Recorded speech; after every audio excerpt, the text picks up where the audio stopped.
Hello and welcome back to a brand new episode of the Pick a Side podcast. My name is Moran and now I'm here with River Brown, Andrew Velez, and Joe Dehls. And this is episode 444. Now this is a special episode because it is the prediction episode of the NFL Wild Card Round. This is what we've been waiting for all season long. The playoffs are finally here. How are we feeling, fellas? You got your team in the playoffs. I got my team in the playoffs. First time since 2016, since we won Super Bowl 50. I got my team in the playoffs. Joel has his team in the playoffs. Shout out to the Baltimore Ravens. And you have your 18 teams in the playoffs. Nah, I'm just joking. It's going to be a fun episode. I'm excited to talk about, obviously, a great wild card slate. I'm excited. I'm nervous. I'm blindly going in with a ton of faith. But it's going to be a fun episode. We needed the Jets in, man. Would have been a movie AFC moment. Yeah, okay, maybe. If the Jets would have got in, it could have been an amazing pick-a-side moment. But I think it was an even more amazing pick-a-side moment that they missed. You know? I hate to see you guys sad, oh, no, it kills me. For you guys, I love you guys. I wish it could have been a bit more dramatic. Yeah, there was nothing dramatic. Nothing about it was dramatic. The thing about this conversation is that like all the emotions have already been processed by I've been over the Jets for 10 weeks at this point. Like that shit crazy for real. Yeah. This is one of the best weekends of the year. Like this is one of the best weekends of the year for football, just for sports in general, because you got games all day Saturday, you got games all day Sunday, and you got Monday night. Plus we got college football going on. We got playoffs for that going on. It's a great time to be a football fan. Man. This weekend, next weekend, conference championship. Those are my three favorite weekends. Super Bowl is cool. Talking about the Eagles. That too. Okay, so Ohio State and the Eagles. They play Texas this week. Big game. It's funny. I saw. Can Texas pull the upset on Ohio State as if Texas isn't supposed to be a powerhouse? Yeah, it's Ohio State. I just know Ohio State's different. They walk down Oregon, walk down Tennessee. It looks bad for Texas. I don't know. Ohio State just looks different. It just cracks me up that Ohio State is locked in the way that they are, and they let Michigan embarrass them. I don't think they beat Michigan in like the last 4 years. It's been the 3. I was gonna say 3-4 years. 3 years sounds right though, because I know CJ didn't beat him. Beat Michigan. No, I don't think he did either. Yeah. So. And our team was ass this year, and we smoked y'all. It really wasn't good. But they needed that, honestly. Genuinely needed that ass kicking, because then they went out and they locked in. Texas is really pretty good, though, so it's going to be fun to watch. What Dehls said about some of these sports being on this weekend. We got the playoffs. You got college football playoffs. Of course, the NBA is going on right now. You say Cavs OKC is tonight. This is one of the episodes we're recording. We're also going to record Saturday and Sunday after the playoff games. And in order to produce that much content, we need to be productive. We need to be in the right mind state. And I think that's what Magic Mind helps us be in. Mental wealth, all of 2025. And really, Magic Mind, shout out to them. This is a productivity shot. You take it in the morning, and it instantly uplifts your mood, and it just takes away a lot of the stress and that mental cloud that you wake up with sometimes. When I walked into the studio and I saw we had 2 boxes of Magic Mind, I almost started crying. I was so damn happy. I had a rough day, honestly. Rough for the sole fact that I had to take care of my nephew, and I haven't been feeling well. If you guys watched the last couple episodes, you know that John did not feel well. But he still came to the pod, and I respect that. Still working through while he was sick. But I'm coming down with a little bit of a cold. My throat was killing me. My head was killing me today. And then on top of it, I'm taking care of my nephew, and he is nonstop. All day, crying. So I needed this Magic Mind. I desperately needed this. I saw this, and my day got better. We got late nights here. It's 7 o'clock. We're just starting. Been working all day. Riv's been working all day. We've all been working. So you come in here, quick shot of the Magic Mind, not ready for a 4-hour podcast. If it's got to be that, you know? This is going to help me tomorrow. We got a field trip tomorrow. Got to take the kids to Montclair State. We're going to Montclair State to watch a basketball game. Tough. So 9 to 1 o'clock, smooth, but... You watch the pod, you know how my kids are in my class. They are very, they're strong. A handful. Yeah, they're a handful, strong personality. So this is definitely going to wake me up, give me some good positive energy. And I can't wait to take them to watch them be excited for a basketball game. I don't know how good it's. I don't know how good Montclair State is either. I just know bus is there at 9 o'clock. Got to get on the bus. The game's probably like 11, maybe 11, 12. Why is the game so early? No clue. Couldn't tell you. It's not a holiday tomorrow. Yeah. Listen. It's free. There you go. To the crib. It's free and we don't have to do work. I don't have to decide. I mean, I get to watch basketball. Yeah, I'll gladly. What sounds better than that? Yeah, even if it's like the trash teams, I'll excitedly watch it. So I don't care. And they have these 2 boxes, 15 bottles come in each box. Now the 2 boxes are different. One of them is this productivity shot. There's another box that they have sleep shots that come in them. It's like a purple juice. And if you guys want to sign up for a kind of 2-week trial, which is 15 bottles per package, you can. It's 1 shot in the morning. It's 1 shot at night. You can't be productive without a good night's sleep. And this sleep shot, this has been helping me sleep better. Did you get a chance to try it? Yeah, I have been, and it's been helping me sleep. I'm sleeping much earlier, thank God, because my schedule was a wreck before the new year. But new year, new me. I'm trying to change those sleeping habits, and I've been using it, and it's been helping me out. And if you guys want to get 45% off of these, you can go to magicmind.com/PASJAN, which is Pick a Side January. It's just abbreviated, and you guys can try it out for yourself. They're so confident in their product that they have a 100-day guarantee. If you don't like it, you get your refund, you get your money back. Look at that. I always respect a company that puts their nuts on the table. Yeah. It's like you don't like the product? I'm willing to show you how good it is. So much so, if you don't like it, send it back. We give you your bread. 100 days is kind of fire. That's a decent amount. Well, it's because they want you to see that it's not it's working just for you. exactly. That's tough. So if you guys are interested, you check it out. If you want to better your mental health and have mental wealth for 2025, try out Magic Mind. Go to the link in the description and try it out for yourself. Now, this episode is going to be an awesome episode because it's NFL wild card predictions. I know we got some NBA stuff going on, like OKC versus Cleveland. The Kings are on a little bit of a heater. The Suns sent Bradley Beal to the bench. There's just some easy hot topics the NBA has right now. Would you guys like to start today with a fun blindly ranking? I saw one on TikTok. It was about basketball. It was about wide receivers. No, it was perfect. Okay. So it was about wide receivers. Thank God I bookmarked it because probably would have never found it. Gonna get credit to the creator. Yeah, I definitely would Shout for out. sure. So let me see. I'm heading on my phone. Tell you what, good on you, man. Yeah, good on you. You want to give credit? I tend to forget that. I definitely forget, and I don't really. If I steal something outright, I'll give credit. If I'm making my own, you know what I mean, copy my homework, but just use different words, then I won't. If it's stats, I'll be honest. I'm not. 9 out of 10 times you're not getting credit. So shout out to sport_slideshows on TikTok if you even do watch us. He put some dope top 10 wide receiver seasons of all time. So I have 10 wide receiver seasons that I could pick out of. Okay. So it's dope. We're doing 6? Oh, what are we not? Okay. So let me set it up real quick. So you guys got about 38 seconds. All right. Well, who do you think's gonna be on this list? I'm just trying to think. Just off the Calvin top. Best wide receiver. I mean, shit, you could have Jamar this year. Jamar for you could sure. have Cooper Kups. Facts. You could have all the Steve Triple Smith. Crown winners. It's gonna be. Listen, I read it. You know who's it's some names. CD's fake. CD 1700. That's year, an all-time great season. Brandon Lloyd. Okay. I don't All hate right, that. so here we go. Brandon Marshall, 2015. Big year. Oh yeah, Brandon Marshall. No, he's a dog. There's some names. There's some dangerous names. So it's gonna be very Steve Smith, Triple Crown, bro. very hard to do. Hell yeah.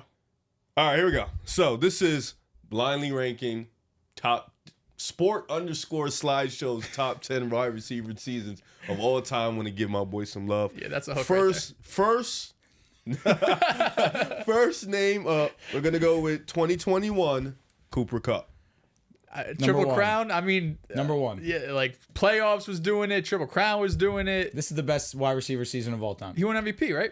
Super Bowl Bowl. MVP. Yeah. Screaming at that. Shit. I mean, Super Bowl MVP. There's not, how many wide receivers had that great of a season plus one Super Bowl MVP? I think Jerry Rice, and that's it. Yeah. I'm giving this one. I'm going to say this is one confidently, but if he says Jerry Rice when he scored 22 touchdowns in 12 games, I'm going to be mad. Mm-hmm. Do you want to keep it 2 just to be safe? I don't know, because I feel pretty confident this is the best season I've ever seen. Unless, you didn't see Jerry Rice, so yeah. I mean, that I've seen. Yeah. I am a historian. I mean, the only way this is number 2 is if we get Jerry Rice. That's it. So, I'll live with number it. 1 is fine. Cool. Number it to 1, me. Cooper Kupp. Okay, so 2021 Cooper Kupp. Get him one out the way. Good for us. Josh Gordon question. on this list? I'm not gonna He's tell not a you. ball number like that. You're talking to sport_. I just don't know if Josh Gordon's top 10. You know what I mean? He had a great year. 1,600, 9 times. Quick question: can you guys name all the Triple Crown winners? It was Sterling Sharp, Yep. Steve Smith, Yep. Jamar, Cooper. Jerry never did it. It's a good guess. I'll be honest. so. If he did, I don't know. Oh, you just asking I was me? genuinely asking. Oh, no, I saw the list the other day. Those were 4. I don't remember. There was a couple more, but it was pre like 90s. We'll look after. 2012. Steve Largent, no doubt. Steve Largent. Really? I'm guessing. Maybe. Oh. They treated him like he was the wide receiver Jesus. 2012. Calvin Johnson. This is a great fucking year. It's the record for yards in a season. Let's go 2. Yeah, he didn't have a ton of touchdowns though, if I remember correctly, right? Under double digits. He did. You're entitled to use your phone. Actually, he might have had 10 flat. 10 I don't know. No playoffs though, right? Or they didn't make the playoffs. This is just wide receiver. This is season. Yeah. I mean, this is Calvin Johnson. It's Calvin Johnson. Let's go. Megatron. 3. It's just who we're It's gonna the put record 2. for yards Jerry, in a season. Facts. I guess we're just saving Somebody's for Jerry gonna be like, or you fucking idiot for putting no. Megatron. You know on what? 3. 2. Okay, cool. 2. 2. Literally best Regular statistical regular Mm-hmm. season. All right. Next name up. Let's go. Which one do I want to pick? Okay. Let's go 2015 AB. 100 receptions, over a band, insane amount of touchdowns. Let's go 4. Yeah, I mean, I feel like we'll have at least because AB had so many fucking seasons, so it's not like there was one where he had like 2K or something insane. Was this I the- wonder, do you have the I stats? don't know. I what- have the exact stats bar for bar in front of my face. All right, so What read are them. Okay, so this was 2015. I didn't know you went. I thought you. Yeah. You know what I'm saying? So I feel like every year's just 1,600, 1,500, you know? 2015, Antonio Brown had 1,834, 10 touchdowns, 136 receptions, 13.5 yards per route, 115 yards a game. Dumb season. All pro first team Pro Bowl. 4. 4? We're saving 3 just 3, for I feel like with Jerry. Jerry- Yeah. Would you like me to tell you Megatron season to make this a little bit helpful or no? I know No, Megatron yeah. was. I know he had 2K. Yeah, no, damn. Or it. 19, yeah, 19, whatever. yeah. 1970 So or whatever it was. I'm strong on 4. Okay, I'm cool with Yeah, we 4. gotta Because save I do some think we'll get spots. maybe one better. I think we'll have a Jerry Rice season in This season was amazing, though. there. Yeah. So 15 AB slots at 4. Wait a minute, guys. Is this 3? I'm banking we'll get one Jerry season. All right, I'm with you guys. Okay.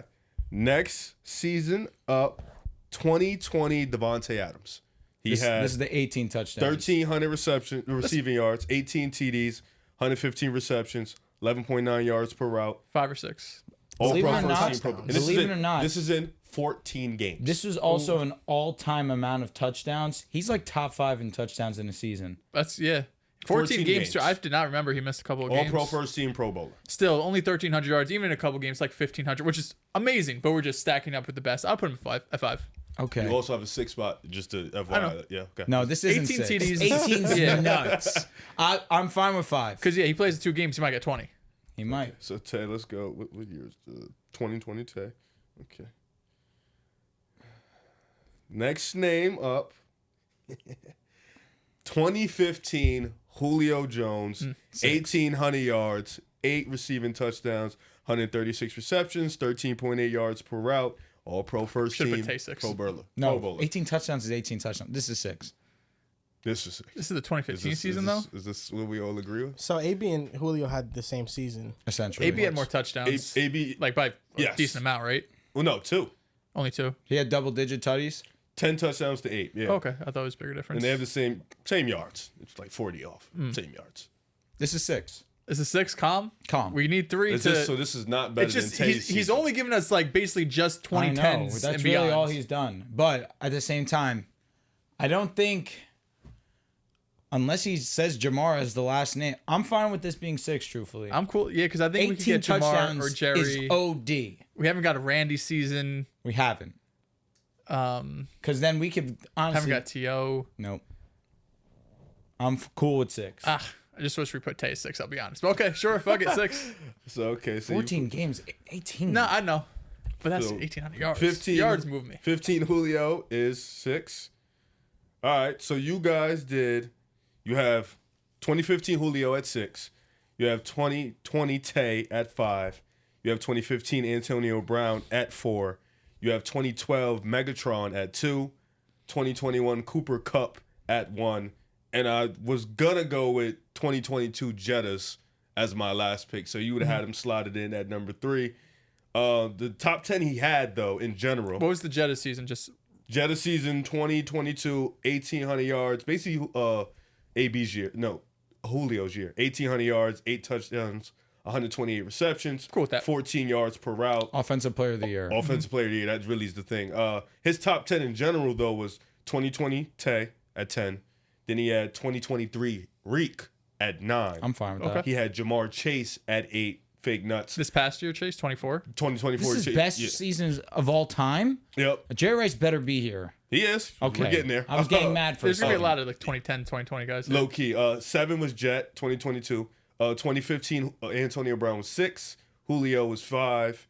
Jerry Rice, 95, was 4. Was that the 22 touchdowns No, in this 12 was games? 1,800 yards, 15 receptions. 15 receiving Okay, touchdowns. that's pretty amazing. Yeah. Then 3, Randy Moss. This was the 23. This is nuts. 23 receiving touchdowns and all Pats. that. 2 was Megatron he had. All and then right. he has Cooper He knows Kupp ball. as the greatest wide receiver season. So he of didn't all have the time. Jerry Rice season. He didn't have the 22 and 12, which is egregious to me. He had a Jerry Rice year up there, but Not I mean, the- 1815's. Maybe it's the playoffs that are propping it up. Maybe that's what Probably. it is. he's probably young. Yeah, I feel like when you look at these wide receiver seasons, it puts into perspective how great Jerry Rice was for such a long period of time. Oh, yeah. Like you ever look at those like stats? It's like, oh, if Justin Jefferson has his first 5 seasons of the NFL for the next Saw that 15 shit. years, Yeah, I saw that shit. he'll be over Jerry Rice. And That's it's like, literally the tweet I was looking up. Jefferson has to do basically what he's done since he's entered the league for 10 more seasons, and he would still be short of Jerry Rice's record. Jerry Rice was different, man. No, yeah, it really puts things into perspective. Like he went to the Raiders and still had He can do 1,000 it. yards. He just was healthy and in unbelievable shape. The thing is, he really could. Yeah. It's just, can he put up 1,600 yards at like 32, He's got to 33, lay off the 34, gummy 35? candy. Listen, if he didn't get hurt, that was 17 again. The thing think is, he Jerry needs to have Rice- like a 2,100 yard season to kind of boost him, It's right now. I think he he's can do. stamped. Yeah. I will be very impressed if any receiver ever lives up to his final numbers. Jerry's Also, why would like- Jet he doesn't need to play that long. Yeah, nah. Jerry's like put up one of the 40. few like guys in sports that has like an undisputed spot Yes. at the top of his position. You know, like basketball, it's hard to find out. Like especially LeBron. I say like Wayne. There's Wayne Gretzky. Even Barry Bonds is starting to fade off a little bit. I'll throw Usain Bolt in there, and honestly, they're Michael Phelps Facts. and Jerry I'll Rice. say Braun at the 3 spot is like undisputed small forward ever. Fair. That's know. two. Jordan at the 2. Yep. Undisputed. Yep. Yeah, it's like, and then it's I know now. there's Kobe fans out there. Listen, give it up. But Jerry Rice is I'll like always one of- argue him, man. Okay. Tim Duncan low-key had it too for a little bit. No, like, he's still there. Yeah, like he's undisputed power forward and shit. Like, just dude, Jerry Rice. What No, I don't Giannis agree has to with- do so much. Yeah, Some what I fucking don't titles, agree with nuts. is like Michael Jordan is undisputedly the best shooting guard of all time, but I can never get down with anybody putting Kobe outside their top 10.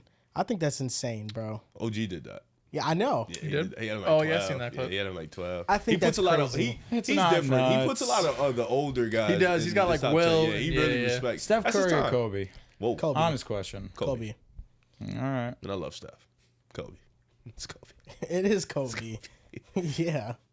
The defense. I don't have Bill and Wilt in my shit. That's why they're like Yeah, you're outside the top. disrespectful. Kobe Bryant went to he has double-digit all defensive teams. I know. That's why I said that's the separator, and I get it. Yeah, it's a big separate. Defense You're a matters. two-way guy. I am, exactly. Yeah, you're a You two-way are guy. two-way. That's You why I are took two-way. it. Hey, He I loves to said go it myself. both ways, man. Come on. Shout out to them though. Shout out to Kobe.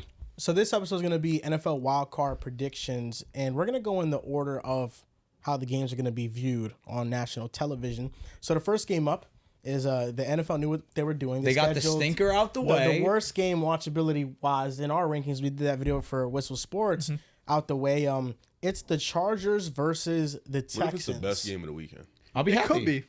It could be. All these teams are playoff teams. These games should all be good. I feel like this game is going to be good in like the nitty-gritty defensive Low type scoring. of way. Yeah. Yes, that's For what I sure. feel like it's going to be good. But listen, Riv, It'd be so on brand. CJ Stroud. I feel like this is one of those moments for CJ Stroud that even as awful as he's been in the second half of the season, if he can have a great playoff game, it washes away a lot of the stench that he's been carrying for the year. Couldn't agree more. Do you think that C.J. Stroud is going to perform well against the Chargers? This is a great defense. I agree. The Chargers are a pretty good defense. I think we have our up and downs at this table. I think I lean more into the great because I do like the players they have. I like Khalil Mack. I like Joey Bosa, Derrick James. They have some stars over there. Taheem Henley. Yeah, and then your cornerback. Your boy Tarheeb. No, you got to respect Tarheeb. He's had a great season. No, for sure. I think it's going to be a challenge for sure. All I'm asking for, this is all I'm asking for. C.J. Stroud, just play great. That's all I'm asking for. I'm asking for you to do. I'm asking for you to walk off the field winning, and whatever happens after that, happens after that. I do think this Chargers team causes a lot of problems. I think this Texans offensive line is still down in the dumps. I'm pretty sure Nico Collins is played, but if you can take him out the game, what else does the Texans have? They can't really run the ball. And C.J. Stroud has looked rattled. He's looked a little bit uncomfortable, so that's something that is going to be hard to do. One thing you do know about NFL playoffs, one game, everything is 0-0 at this point. You start off fresh. You do have home field advantage, so that's something to go in your favor. Fair. And I do think the Chargers aren't this unstoppable team that just wins in the playoffs. This is a team that's also... Say the opposite. This is a team that's also... We can't forget blew a 27-point lead to a Jacksonville team, so they are also trying to prove something. But the Texans, they've been pretty bad for like 10 weeks. So, to just go into the playoffs and completely change that is really hard. You really value the teams that, in football especially, you really value the teams that have been, on a kind of a hot streak going into the playoffs. We've seen that with Green Bay last year. But I think the Chargers will win. Am I going to root for the Texans as fuck? Absolutely, no doubt in my mind. If they win, I would be ecstatic. I think C.J. Stroud, like you mentioned, this is the opportunity for him to, remind people that, have forgotten that he's really great, that he's still one of those dudes. This is definitely a moment where he can put the team on his back. I just don't know if he can because it's just so much fighting against him. And then you're playing a pretty great defense in the Chargers. Offensively, I really want to see how the Chargers look. I want to see if their offense is going to be extremely explosive, high powered. This is a team that wants to go far. This isn't a team that just wants to be a playoff team. The Chargers have expectations, and next round's only going to get harder. Because I believe they'll probably play the Chiefs, if I'm not mistaken. Because we're pretty much set in stone on Bills, Ravens seeing each other. So they're definitely trying to get their kinks off. If they want to win this game, they're not taking the Texans lightly. But I definitely have the Chargers. I think they'll win this game. They're just a better team. I would love for the Texans to win, but no, listen. I can't go in here being biased. Told myself 2025, I got to chill off the postseason. He locks in. Yeah, I got to lock in. Jimmy Butler over here. Yeah, but Garland. I do think the Chargers is just a better team right now, so I got the Chargers. I'll say this: D-fucking-G. Both defenses statistically have been great this season. You look at what the Chargers have been doing, but you also, very quietly, I know a lot of the conversation for the Texans is centered around that offense, centered around C.J. Stroud, Nico Collins, Joe Mixon, and of course, Bobby Slowick not being a great play caller and the offensive line being as poor as it is. But on the opposite side of that, just one spot underneath in terms of EPA per play from the Chargers is the Houston Texans. Houston Texans have one of the better in terms of drop back EPA, rush EPA. They're top 5 in both categories. So that's one thing that I look at this game, and I think that it'll be a little bit more defensive heavy than we are anticipating on both sides. I feel like people highlight the Chargers defense, but when we talk about the Texans, it's a lot about their offense and their woes. I'm going to take the Chargers in this situation because I favor Herbert over CJ, especially this season, but I think it's going to be a very close game right down to the wire. Herbert needs this. Of course, CJ needs this as well. Like you mentioned, Joel, to start, this could be one of those where CJ just balls out. Nobody cares that the offense struggled for the last 10 weeks, like Riv mentioned. But all in all, I just trust Jim Harbaugh, his ability to come into this game, to game plan and ultimately come away with this W and move on to the next round. Texans have just been playing too inconsistently for my liking for way too long. That game against Baltimore, I know Baltimore's been playing at a different level recently, particularly on the defensive side, but scoring 0 offensive points, it just cannot happen. It simply cannot happen. And coming into this game, I understand that it is the playoffs, different atmosphere, you're at home. You're not playing against the Ravens. You're playing against the Chargers, who obviously are an inferior team to the Baltimore Ravens. But regardless, I favor the Chargers just a little bit more in this game. Yeah, I got the Chargers in this game too. Did you guys see what Rex Ryan said about the What do you say? Chargers said Chargers basically have a bye week this week. Like, oh shit, Texans shouldn't show up. See, that's insane. What's even more crazy is a reporter asked Joe Mixon if he heard about it. So I feel like it's a crazy thing to tell a player, you know? Good. Now Joe Mixon delivers the message. This got me wavering a little bit. Got a little more pride. Low key changing the pick. Imagine of that alone. He went in the locker room like, yo, Rex Ryan just violated us, man. We got locked in. But I got the Chargers in this game. You were talking, right? Since that Jets game, they're 4-4. Their wins are really bad wins. I mean, they're over bad teams, and even some of them are still pretty close. Since the Jets lost to the Lions, but they beat the Cowboys 34-10. Who the Cowboys were, they're a competitive team, even though backup quarterback. They beat the Jaguars 23-20 with Mac Jones. They beat the Dolphins 20-12 at home.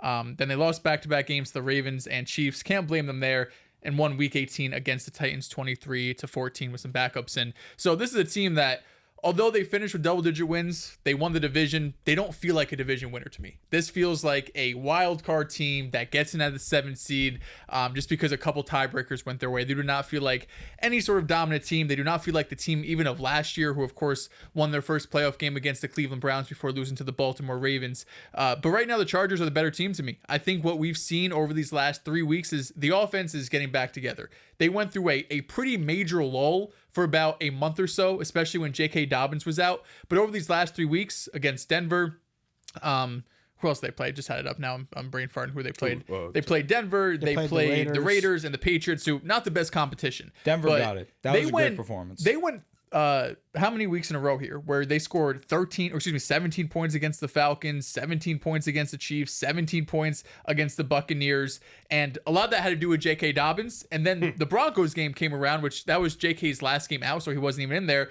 They scored 34 points, and they put up 40 points and 34 against the Raiders, and of course J.K. is back, and that's the biggest thing for me. Having J.K. Dobbins back, he's so much better than Gus Edwards. I don't know where J.K. Dobbins ranks in terms of running backs, right? I don't think he's a top 10 back. I don't even know if he's a top 15 back. But Gus Edwards is bad. I know I talk shit about him, and then he had a great game. So maybe take his over because I'm talking shit on him again. But having J.K. back just gives you a bit more pop in that run game. And the fact that Ladd McConkey is playing as well as he's been playing second half of the season. Of course, Quentin Johnson having a pretty quiet 750-yard season. Salute to him because I thought this man would be damn near out the league by this time. But right now, they feel like the more complete team. Trust the coaching staff more. Trust the coach more. Although the defense is, the Texans defense is good, I still favor the Chargers defense, and I favor the Chargers offense. So there's a world that it happens. Maybe one of you guys can convince me on that world. Doesn't sound like it, but I got the Chargers here. The Texans feel like a team that's scrambling right now. They signed Deontay Johnson because Tank Dell went out with injury. Stephon Diggs went out to injury earlier in the season. Deontay Johnson is supposed to be somebody that maybe boosts up the wide receiver core, but he was cut from the Ravens. They didn't want him. A perennial a Super Bowl contender said, this guy cannot help us, which gives me concern of how quickly he's picking up this Texans playbook, number one. How in sync he's going to be. Is he even going to play? Outside of Nico Collins, they don't have any other reliable receivers that C.J. Stroud can consistently target, and they can't generate any runs on early downs. They're one of the worst teams in the NFL. And the Chargers, they're an average run defense, but they play with light boxes. So it's almost by design why they're average, because they don't sell out for the run. Yep. They're more worried about the pass. But they still been average because Poona Ford has really been awesome up front, and Khalil Mack has been one of the best run defenders in the league this year.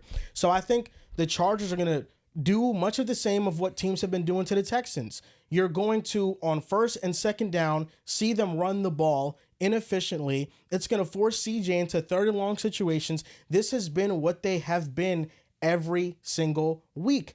And CJ Stroud, progressively through the year, early on, he was really thriving in those situations. But then he was put in it throughout the entire season, and it has consistently regressed because their protection plans, this has not been good. And you're going up against a defense coordinator in Jesse Minter, who that's one of his specialties, generating pressure, confusing the quarterbacks at the line. So I think both these defenses are awesome. And I like that you shout out the Texans defense, because the Texans defense is the only reason why the Texans have a chance in this game. No doubt. They're second in pressure percentage. And if Rashawn Slater is not 100%, that matchup with Danielle Hunter is going to be a rough one. But you mentioned the slow start with the Chargers offense after J.K. Dobbins went out. Herbert was also hurt. and his ankle was He's been swollen hurt kind of all season. Yeah, he's been dealing with these injuries all year, but now he's his most mobile. So even if the offensive line can't hold up the best, he's able to get out of harm's way. And the fact that their best receiver doesn't play on the outside where it gives Stingley a chance to take him away. Ladd McConkey is in the slot. That's where he's going to do most of his damage. It gives me a lot of optimism for how the Chargers can attack this defense. And I got them. I got Herbert winning his first playoff game in this one. I think he's going to have a great, fantastic day. I'm rooting for the Chargers because I want the Herbert playoff stuff to go away. He's a top 5 quarterback. I don't know who thinks he's not a top 5 quarterback. The only people that think that is because he hasn't done shit in the playoffs. And I get it. He blew a 27-point lead, get the interceptions that were thrown, all of that. But he's so damn good that he needs at least the playoff win to get that off his back. Also, this is probably the biggest mismatch in terms of defensive coordinator versus offensive coordinator. I think Bobby Slowick is out of his league going up against Jesse Minter and what he's been able to do with this defense. Just going across all of the games, I don't know if there's a bigger mismatch. Maybe I'm forgetting about something right now, but right now, Bobby Slowick, I don't know how he's getting head coaching interviews, but it's been a pretty dreadful season this year. Why am I blanking on the OC for the Chargers? Greg Roman. Thank you. So that came to mind for the idea that we were having a conversation about the potential head coach for the New York Jets, and we brought up Rex's name. And one of your fears was he would go and he's been out of touch, doesn't know which. You're unsure of who he would take as his OC, as his DC. And what came to mind yesterday, which is kind of why I talk about it, is Jim Harbaugh had been out of the NFL for a decent amount of time, and he took his OC that he had when he was in San Francisco, and obviously he did choose Jesse Minter, but Greg Roman kind of got phased out of Baltimore, and we saw him get moved on from, and now Todd Monken took over in Baltimore, and now Baltimore's this prolific passing offense, this prolific offense as a whole. That's where I feel as if there was a bit out of touchness with Jim Harbaugh, but regardless, you trust the coach itself that it kind of put that to bed a little bit. I trust Jim a lot more than Rex. Shout to Rex, but Jim is... I understand, but Rex also went to 2 AFC championships, granted with all-time talent on the defensive side, but he was an all-time defensive mind as well. For sure. I know it's a little bit off track. We get different head coach, and Rex wants to be DC. I'm with it. Jim also, he wasn't in the NFL, but he was in college. You know, Fair like enough. he was still up to date. Especially in college, there's just like I feel like the schemes and the game just changes so much. Like there's so much newness in college that eventually kind of filters into the NFL. Where Rex has been on ESPN for the last 10 years. You know, he's been out of football completely, and to be on like. For him to just do like, is he locked in? Is he learning about the new fucking, advanced analytics out there? Does he know, the newest college players that have all like, I know we're talking about the Jets here, but that's just my fear with Rex Ryan. Just he's a bit out of touch. Fair enough. And not only that, but I wouldn't be I saw opposed. the Sauce Gardner, would you rather, by the way. You mean Ahmad? Sauce. Right. That's my mom opening the door for the heat. Dude, I'll tell you what, it kind of... like, hey, yo. One, it is freezing in here. Two, the way that it was opening, I was getting creeped. I'm like, what's happening I was like, did you get here? a cat or something? Oh, Rex Ryan, I wouldn't really be opposed to it, but at the same time, I feel like there's other candidates out there that maybe the Jets can go after that isn't Rex Ryan. One thing I will say about Rex is that he's moving like somebody that got the job.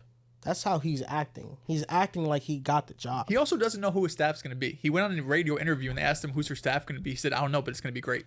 It at least brings some excitement back to the Jets. I would rather Rex than like fucking Arthur Smith. You know what I mean? Like the low level interviews. Huh? Jermaine Johnson's story With Rodgers? No, with Rex Ryan. He had a story with Aaron Rodgers about how Aaron Rodgers did something good for him, But Rex Ryan, I think there was a quote about how him being the next Jets head coach, and Jermaine Johnson put it like really small in his story, and then put the emoji like this on his story. So like it might be already in motion. Yes, that's how it feels like to me. So if he's the coach, I'm not surprised. I'd be excited. I'm back Don't get in. me wrong. Surprised. I'd be excited. I would just need to see who the OC is, and the staff, and the GM. Who's your original OC back in the day? Schottenheimer. Facts. He went to Seattle after that. I'm not getting sucked into any Jets hype until I see some games won. I say that, but if they hired Rex, that fucking press conference, oh my God. She's gonna be lit. Man, I don't care. I'm not getting invested at all until the honestly, profits are up. He's like the number 5 candidate for me, probably. Rex Ryan. Like, I don't think Ben Johnson.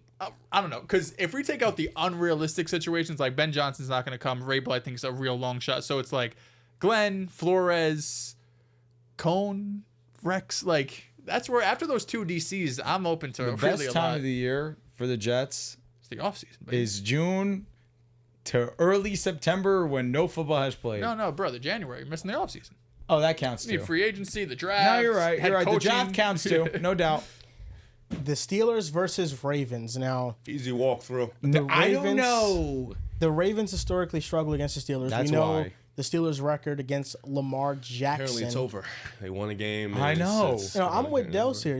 Me and Dehls both haters. think that the days that the Steelers own the Ravens, those are done. I think this is going to be the biggest blowout of the week. Here, man. I hope so. Come on. This is the biggest blowout of the week. The Steelers are not going to hang with the Ravens. I think the Ravens are going to roll over them. I'm fine with that. And it looks as if Zay Flowers, you and I were talking about in the whip, Joel, that Zay Flowers is not going to suit Long up for this shot, game. yeah. That's pretty brutal for them.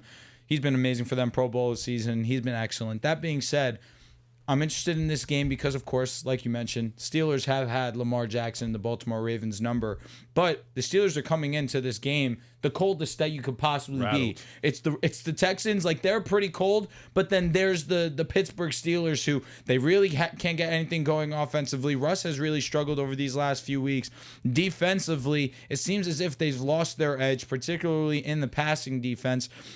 It's really been a rough go about for the Pittsburgh Steelers. That being said, I'm going to take the Baltimore Ravens. This is Lamar Jackson's redemption tour to solidifying himself, like he already is, as an all-time great. He just needs that postseason success to really get over that hump, like my GOAT, Peyton Manning, did. Shout out. I understand the struggle, Lamar Jackson fans. My guy struggled in the beginning, but inevitably he figured it out. This is the year for Lamar Jackson offensively for him to get it going. I say offensive because, yeah, the defense has been cooking. But if you go out there, Lamar, and you at least do your part, similarly how Josh Allen has done his part, and he really doesn't get any fault at all for them not having any Super Bowl success or real strong playoff success, because in the big moment, you can trust Josh. We haven't really had that on a consistent basis for Lamar Jackson. But I think this is a different version of Lamar. I've been saying it repeatedly. This is the best version of him I've seen. How efficient he's been as a passer. You understand that he's still the best rushing quarterback in football, but his accuracy is so refined this season. His decision-making has been near flawless this year. I'm going to go with Baltimore. I'm expecting a clean game on both sides of the ball. Yeah, you mentioned it. This is probably the best Lamar we've seen. And it's been a while since we've seen Lamar in the playoffs. His team's been in it and he's been hurt. So we kind of have a gap of when the last time we've seen Lamar as opposed to now. Last time we saw Snoop Huntley in the playoffs. He played last year.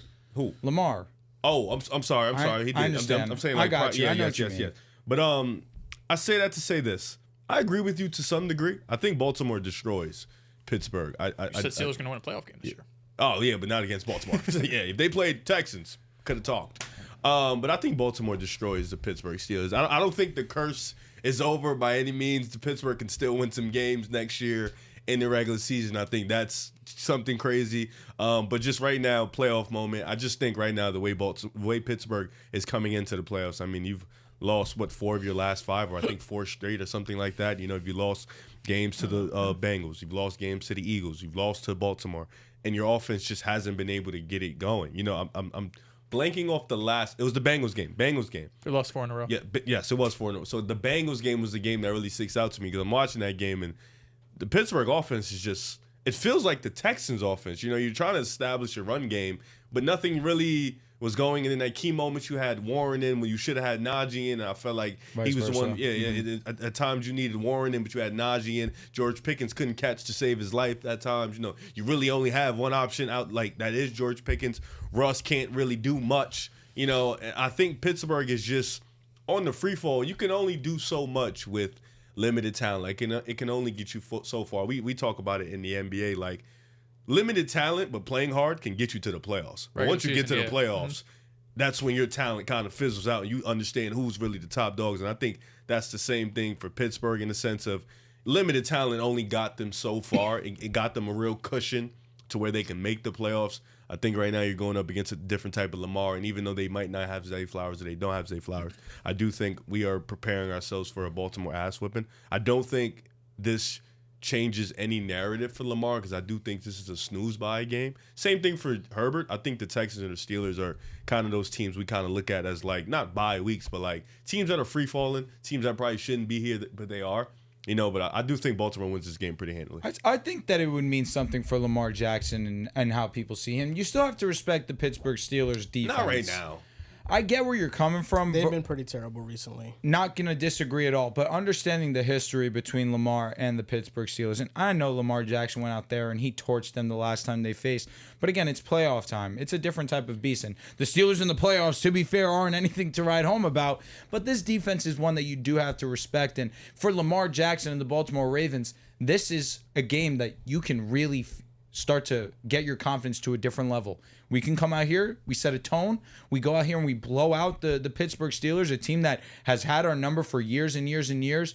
It marks a new turning of a page. It's a stepping stone for the Ravens. I think schematically, the Steelers just don't match up with the Ravens. I don't think they have any juice offensively.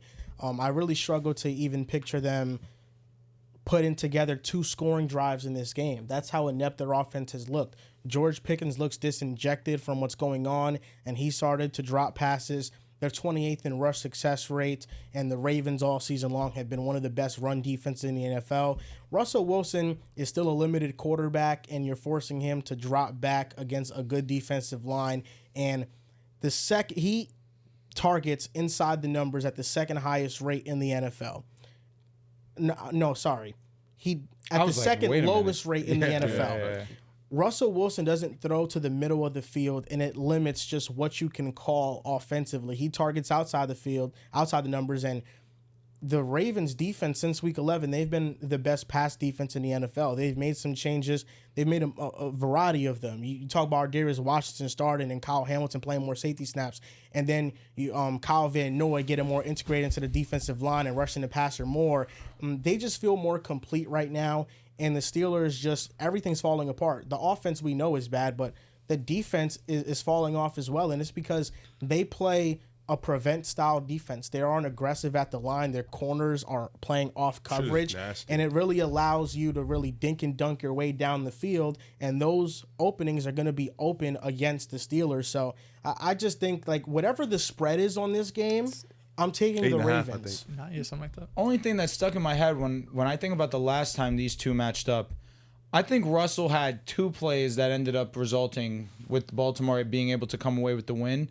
But outside of those 2 plays, I thought Russ played a pretty good game. You had the play where he fumbles at the 1-yard line, where I thought that was a nice play by him, nice playmaking, just tried to do too much, fumbles the ball. And then at the very end, you need to throw the ball a little bit more outside, leaves it in, interception. That obviously ended up being the game right there. But that last game was Russ and the Pittsburgh Steelers playing probably the last time that I can remember this year of pretty high-level offense. And that was against the Baltimore Ravens. That's where I don't know if it's going to be a blowout. I think that we'll see the Baltimore Ravens win this game, but a blowout seems strong. Yeah, I don't know. I really don't know what to make of the Ravens defense because on one side, you do have like a 5-week sample size, 6-week sample size of them being really good, right? You have a first-time DC and Zach Orr. You had some moving pieces. Of course, you lost your defensive coordinator. That's how you get a new one. So there was a lot of moving pieces to enter this season. And when you see that, we even saw with Mike McDonald, to start off his career, that it doesn't, week 1, you're just this elite defense. It does usually take time. So I do think of that on one hand. Now, on the other hand, I just look at the competition that they've had. They have not gone up against a good offense since Cincinnati, that being the Baltimore Ravens back on Thursday Night Football, which feels like 2 months ago at this point. So they really haven't played an offense to test them. Same breath, I don't think the Steelers offense can really test them, right? This is not the Bills who they could potentially play next week, the Chiefs down the line, or the Lions, or whoever else they might face if they get that far. So I'm not too worried about this game for Baltimore because we saw a couple weeks ago, they put up 34 points against Pittsburgh. They allowed them 17. And right now, Pittsburgh on both sides of the ball just feels pretty lost, right? They haven't scored more than 20 points in the last 4 or 5 weeks. They've allowed 27 or more 4 out of the last 5, except this week 18 game against Cincy, which was like 19-17. So both sides of the ball have kind of fallen off. Now, on the opposite end, while the Ravens have played some really bad competition, the Steelers played great competition, right? To start off the year, they had a bit of an easier schedule, right? They were first place. We were talking about them winning the division, potentially winning a playoff game. But over these last month, 5 weeks, they played KC, they played the Eagles, they played Cincy, they've played some of the top teams in the league. So you do have both sides where you got one team that's dominating, who we all think is better in the Baltimore Ravens, and they're played bad competition, so they're going to look great. And we have an inferior team in the Steelers who have played some great competition, so we think they're even worse. With that being said, I still think Baltimore wins this game. Not having Zay Flowers matters, though. Right, not having Zay Flowers, and now it's Rashad Bateman as your 1, Tylan Wallace as your 2. Of course, you have the 2 tight ends and Derrick Henry in the backfield, but it makes things a bit more difficult because we do know that this wide receiver core is not one of the strong suits, although they are one of the tops in terms of separation score and things like that. I don't think Rashad Bateman, Tylan Wallace, and who's their third stringer? I don't know. Aguilar still? Aguilar, exactly. That's probably the weakest wide receiver unit in football in terms of playoff teams remaining right now. So it's not a strong suit, and losing Zay is going to hurt it even more. But thankfully, what they have this year, what they don't have last year, is Derrick Henry, which I'm hoping that Todd Monken learned his lesson and saying, you know what? When things aren't going great or we have a bad drive here or there, why don't we give Derrick Henry the ball 3 times in a row and see what happens? At worst, it'll probably be 4th and 1, and then we could use our MVP quarterback, get him out in some space. But Derrick Henry changes a lot for me. It just raises their floor so much. It raises their ceiling so much. So I am looking forward to maybe a game down the line against Ribs Buffalo Bills. Don't want to look ahead too much, but I do think Baltimore should take care of business here. Shotty B. He's here. No, he's good. He's definitely good. But also, Mark Andrews been getting more involved and being consistent in the offense, too. Losing Zay sucks, no doubt. But I think this is Rashad Bateman at his best. Lamar Jackson at his best. Mark Andrews not necessarily at his best, but still a productive Mark Andrews and Derrick Henry in the backfield. The offense should be fine. Should not lose. Do you guys have score predictions or no? Let's go 31-17. That's actually exactly what I had, I'll be honest. Say word. Yeah, for the Steelers, Ravens, yeah. Okay. Say 31-20. What'd you have for Chargers Texans? 21-16. I would have said like 21-16. Yeah, okay. We're on the same page. 24-17. Give me the Ravens. What is yours? 31-20. 31-20. I was just off the dome. I didn't really write down. Everything is just straight off the dome right now. 31. Broncos versus Bills. Here we go. Now, this is the last AFC game on the slate. What did you say? Y'all, it's against the Bills, brother. We were here. Let me dap you first to say we had a great regular season. It was fun. It was fun while it lasted. I enjoyed our time together. I want to get we have to cut the ties. back and forth here because Broncos versus Bills. It's the last game of the AFC slate side of things. I know how you feel, and we will get to that. Riv, how do you feel about this game kind of being the poster child of watch out for that one? There's upset alert written all over that one. It has been the poster child. You know what? Everybody's comments is, hey, listen, I got a hot take. The Broncos are beating the Bills. That's been the most, I think, talked about upset in the wild card round. How do you feel about that? I think it kind of like multiple things. I think one, it kind of strengthens Josh's MVP case where if you think this team is not that good to where the Broncos can beat them, then what he did this year was pretty special, right? Don't slide us. On another note, I heard some slight there. Well, if you let me finish, I was also going to say on another note, this Broncos defense is legit. Do you think it's going to be close? I do think it can be. I don't think if you're sitting in the film room and you have PS2, you have Riley Moss and Nick Brandon Jones. Like, you have these dudes. You're looking at these wide receiver core. You're not saying we can't stop anybody. Like Cooper's good, Shakir's good. I would never disrespect him like that. Kincaid's good, but you're definitely looking at your defense like, no, this is a defense that can put up a strong front against this Buffalo offense. They just have the guy. Like they have the guy. They have the best player by far out both of these teams. You have a defense that's kind of been falling off a cliff too in the Buffalo Bills defense, who they've been arguably one of the worst third down defenses in the league. They've been one of the worst defenses in the league in the last 5-6 weeks. Granted, like Dehls always mentioned, got to look at the competition. Lions, Rams, pretty highly touted, offensive machines. But I listen, Texans, free falling, Pittsburgh, free falling. The only team on Saturday that hasn't been free falling has been Denver. So it makes sense that this would be the upset. But I think the Buffalo Bills should handle this. Listen, what you've seen in Josh Allen's career when he's been nice is he's been able to handle these type of teams where they coming in first round, respect to them. But if they don't have the quarterback to match him, if they don't have, the team to just match them, he can pretty much do whatever he wants. I think the Buffalo Bills handle this game pretty evenly. I don't have a score prediction, but I think it's like a one-score game. I do think this defense, Bo Nix would be able to put up some points against his defense because Buffalo's defense relies heavily on getting turnovers and being really volatile. They can do that. But Josh Allen should be able to do what he does and get the job done. I truly believe that. Oh, you want me to go? I got the Bills. I do think Josh Allen has shown throughout his career that he will dominate and probably win unless your name is Patrick Mahomes. What he's been able to do in the playoffs, he's one of the best playoff quarterbacks of all time, even though he doesn't have a Super Bowl appearance. I get all that. Of course, doesn't have a ring. But he's dominant. I mean, this is a historic season we're witnessing. And the Bills' defense, I definitely think, is something worth considering, right? This is a defense that even, like, outside the, great offenses they played, like, against New England, was kind of close there, right? Like, they were down to start that game, and they were able to move the ball. So I do think that defense is a bit of a, chink in the armor. Like right now, what defense do you trust more, the Ravens or the Bills, right? The Bills defense that was probably better to start the season. Ravens defense that's getting hotter as the season has progressed.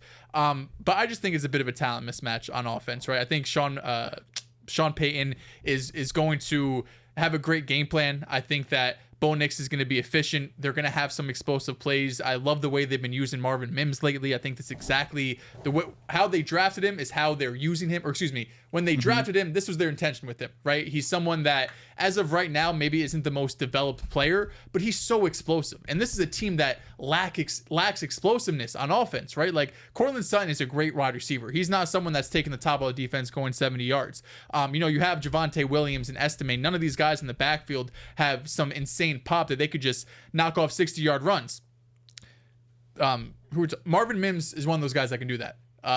Troy Franklin's another one of those guys that can do it, who's been used some, sparingly, not as much as Mims, but another just explosive weapon. So I do think we're going to see some of those screens. We're going to see some of those shots taken down the field to those guys. But Buffalo's been one of, if not the best team in football for a long, long time, right? This is a team that beat the Kansas City Chiefs. The only loss on their resume so far. It's a team that has looked dominant for basically all season. So, unless the Denver Broncos defense comes up here and puts on a performance for the ages. I was actually talking to Drew in the car. I said, the comp for this might be Jets-Patriots in 2010. Right? A little different because the Jets lost them like 45-3 late in the year in the regular season, and it was Tom Brady. So it is a little bit different, but it's a young team relying on their defense with a young quarterback that a lot of people aren't given a chance to. And I think rightfully so. I don't think a lot of people should have given the Jets a chance. I don't think a lot of people should give the Broncos a chance.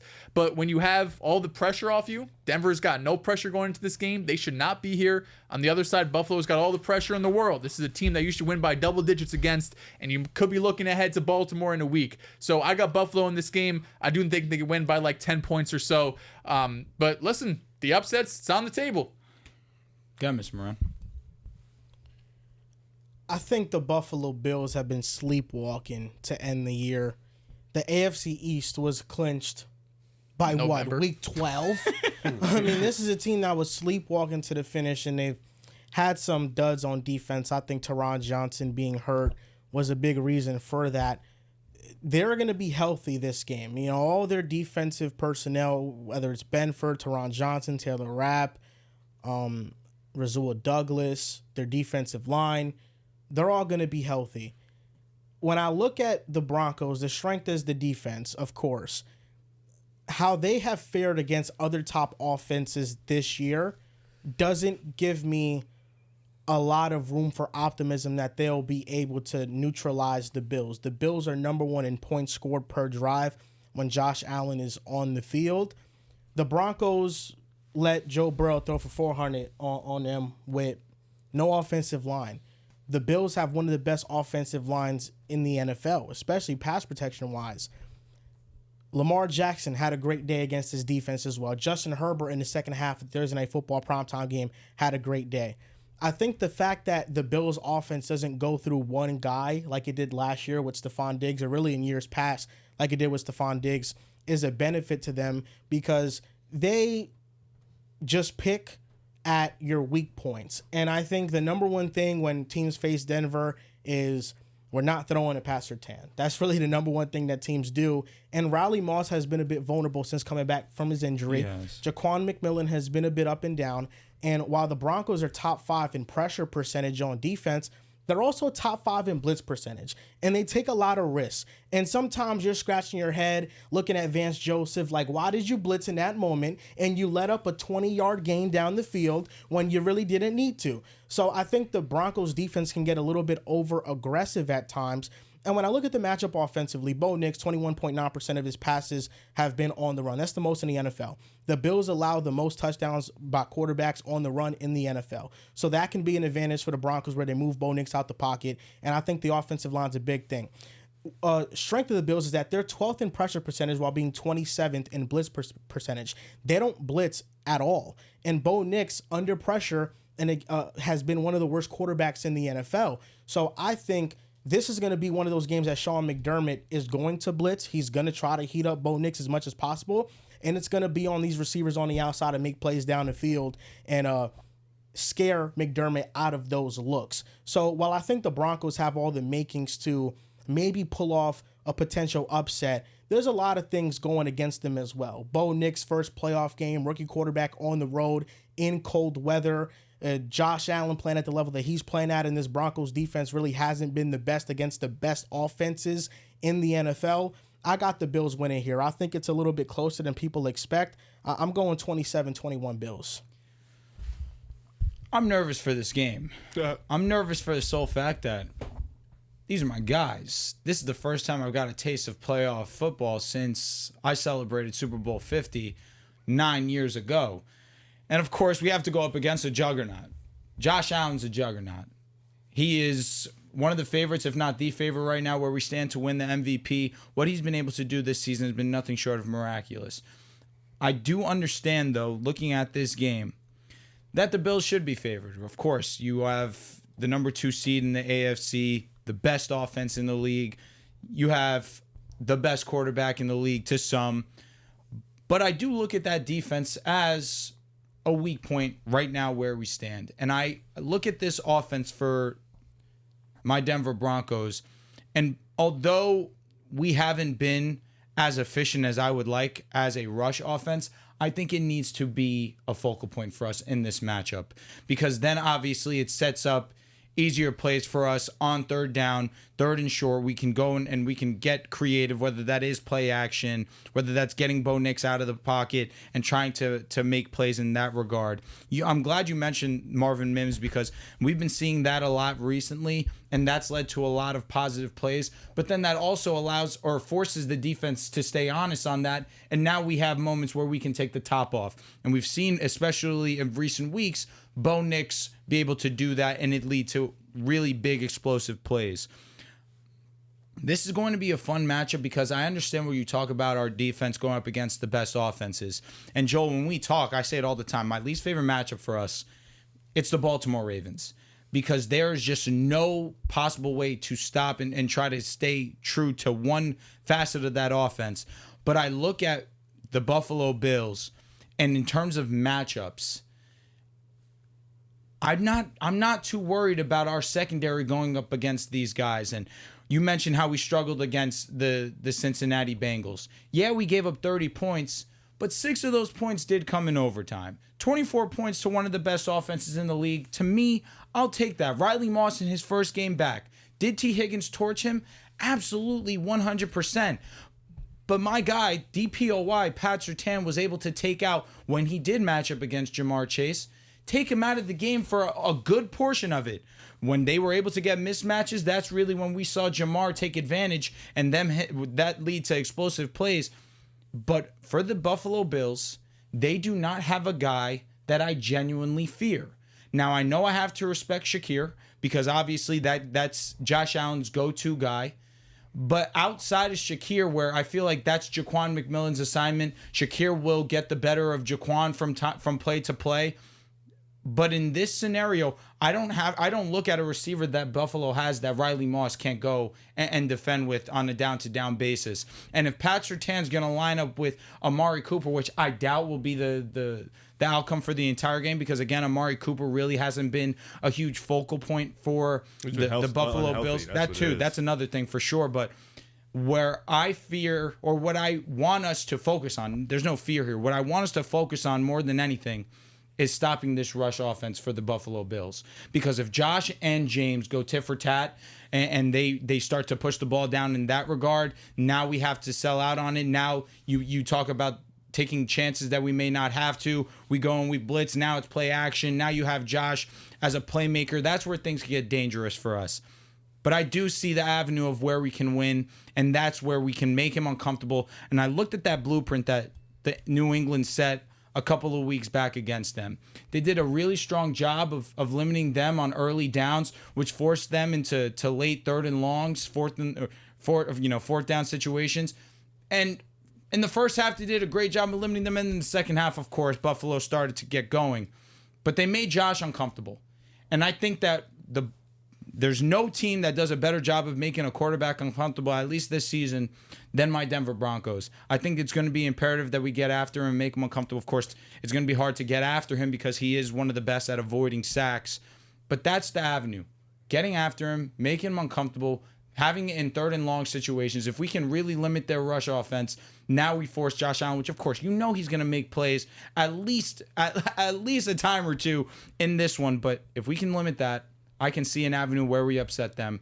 And of course, I'm going to ride with my dogs. It's going to be a close game. I'm going to go 24-17 with us coming out on top. I feel like what I want to see from the Bills this game is I want to see Amari Cooper used more. I don't feel like he was really being used in the offense that much. It's been very sporadic. And what I don't want to see in this game is Amari Cooper being the sacrificial lamb that Pat Surtain follows, because I don't think that Pat Surtain's going to shadow one guy on the Bills the entire game. They just don't have that quality of receiver right now, even Amari Cooper with his resume. So I want to see Amari Cooper moved around more than they've been doing. And I think this could be a big-time Amari Cooper game, like one that settles him in the offense in totality. But it's going to be a fun game. I think it's going to be very fun. Definitely one it could set a tone for the day. It's 1 p.m., first game on Sunday. It's either we win and I'm thrilled. I don't know if I'll be happier, or, rip the Band-Aid off. It's over. It's done with. I just don't want us to get blown out. Understandable. As a fan, all I can ask for is that we don't get blown out. It also is going to suck if it's a close game and we lose. I'm assuming that's a Garland thing. This nigga who are you rooting for? You got your team, the Thunder. You got your team, the Cavs. I'll be honest. Every time SGA scores, I'm excited. Anybody else is like, what? But Cleveland, I'm up. Like every time they score. What is the score? So you're a Cavs fan? Yes. They have more of my guys. To be fair. Yeah. Coro. That's what he's saying. Essentially. EG, D Mitch. It's 82-79. D Mitch has not waken up yet. SGA is winning the meet out. But meet off. He's winning badly right now. He's out meeting him. Good Garland is out meeting a lot of guys right now. So that's lit. And Mobley. No Caruso tonight, which that's a bummer. Good. Their offense is better. So before we get to the NFC portion of the predictions, prize picks, wild card prize picks plays. Riv, what do you got? What y'all got, man? You gave me two answers. You gave me two picks. I want to say it was two wide receivers from the Minnesota Vikings. They're going up against the Rams. I think that's going to be one of the biggest games of the weekend.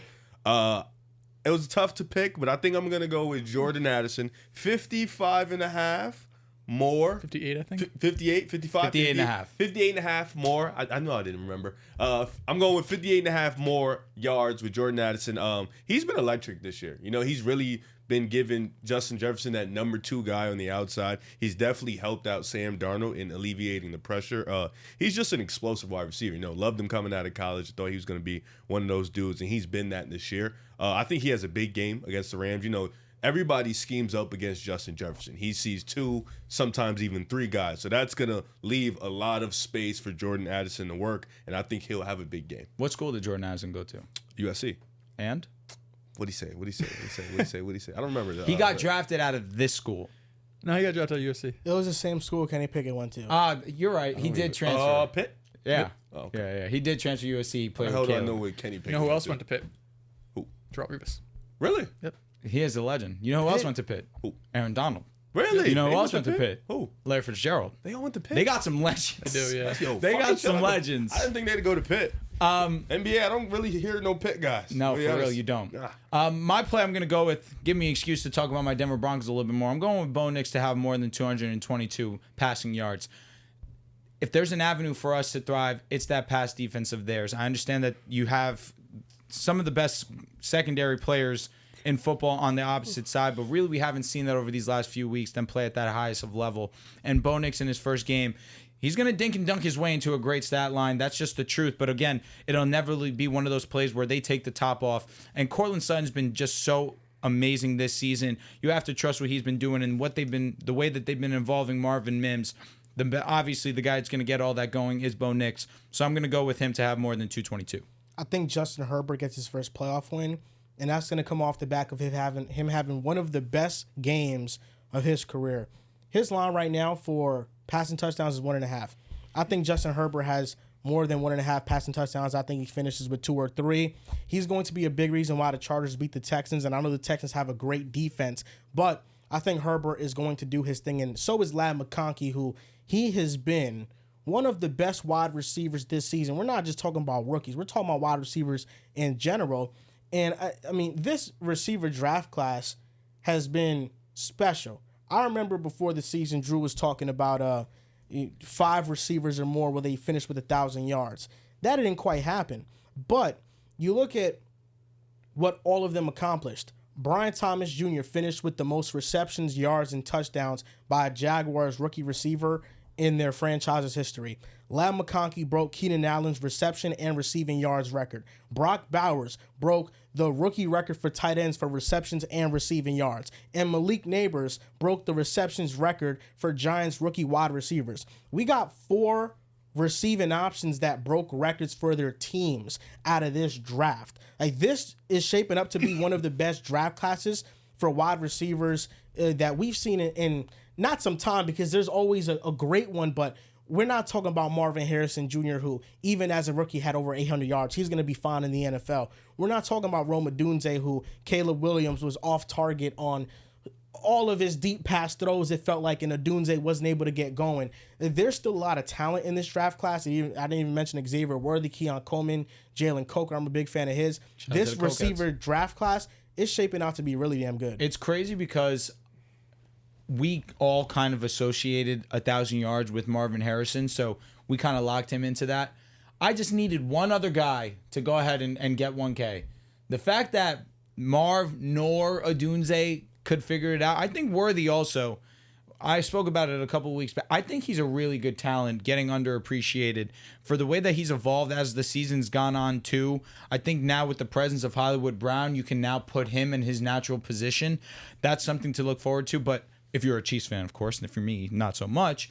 But this wide receiving / tight end, even though Brock Bowers is basically a wide receiver, it's stacked. And this talent here is going to be some of the faces of the league. Now, the NFC predictions, this entire show has been sponsored by Prize Picks. If you guys want to help support the podcast, use code PAS, play $5, get $50. It's the NFL playoffs, wild card.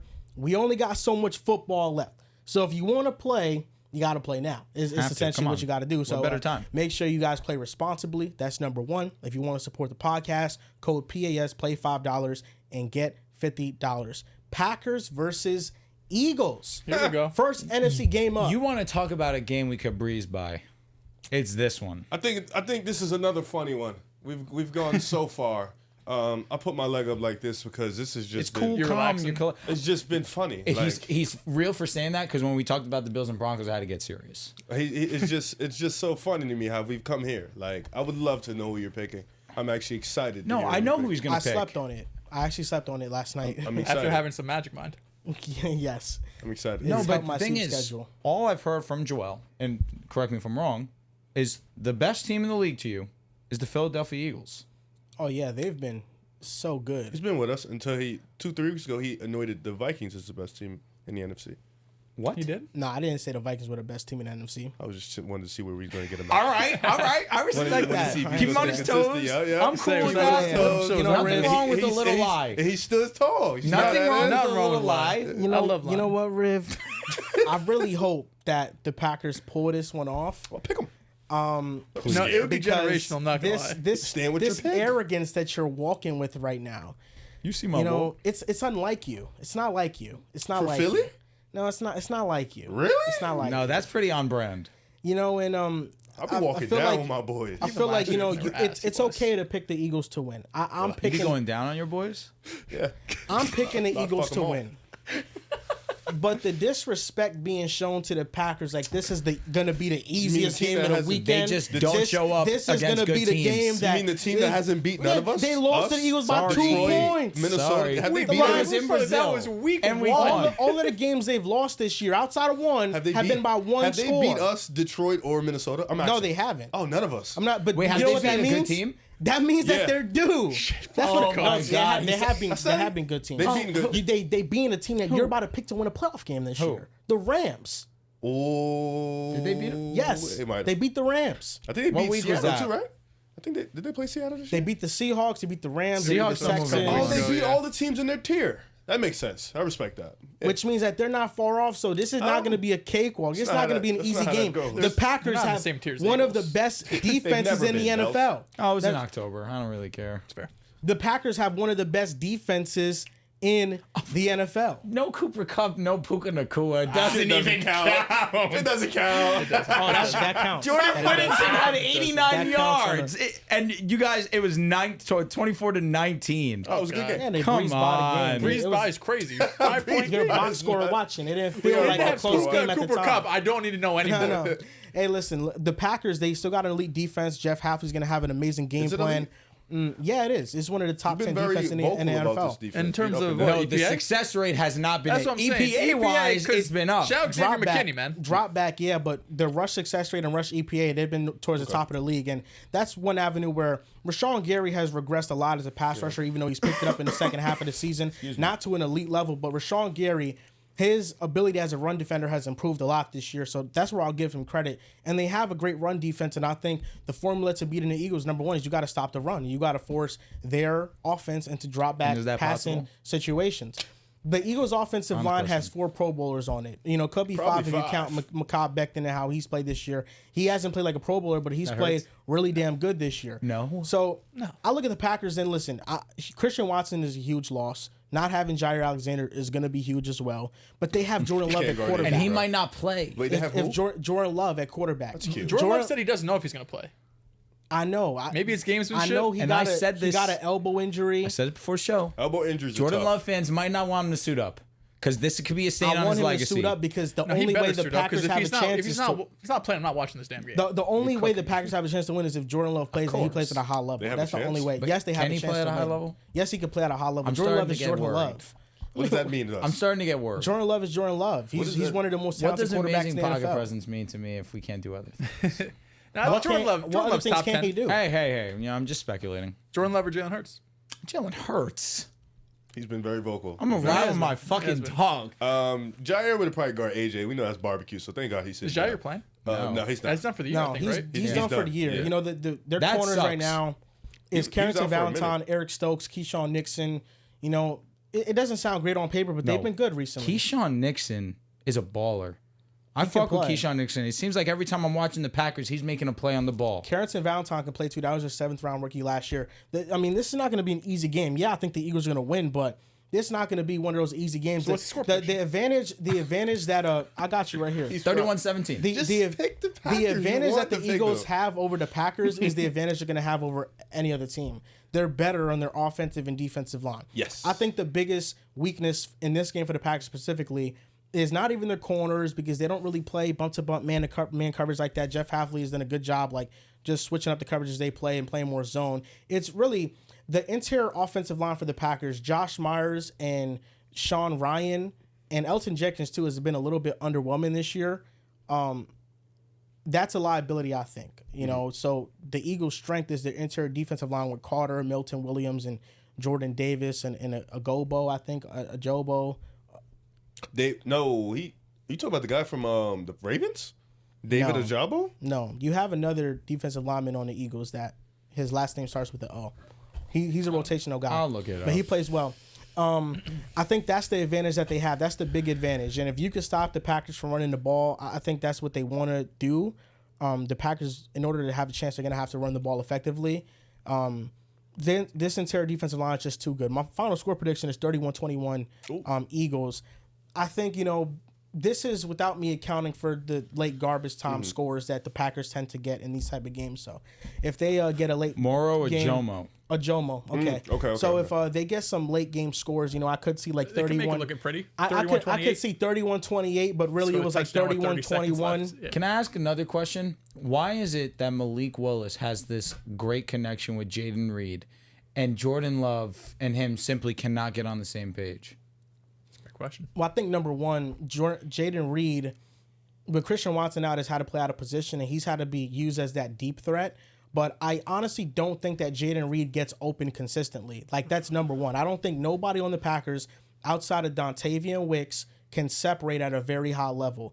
Watching what they did against the Vikings back, nobody got open. Jaden Reed often was bracketed on these deep routes, and that's the thing. When you don't have Christian Watson, somebody has to take Christian Watson's role in the offense, and that's been Jaden Reed because he's faster than Romeo Doubs and Dontavian Wicks. And with Malik Willis, those same concepts that are being called for Jordan Love aren't being called for Malik Willis. We're not going to call a sail concept where you're reading the safety and you're reading those three levels with Malik Willis, because honestly, with Malik Willis, I just want him to just move the ball methodically down the field and just be safer with the ball because he can't make those throws. So I think they just call the offense differently, and that's a challenge that Matt LaFleur has to balance, because I don't think this offense has clicked this year. It never, in a consistent amount of games, we've seen the Packers look like one of the very best offenses in the NFL.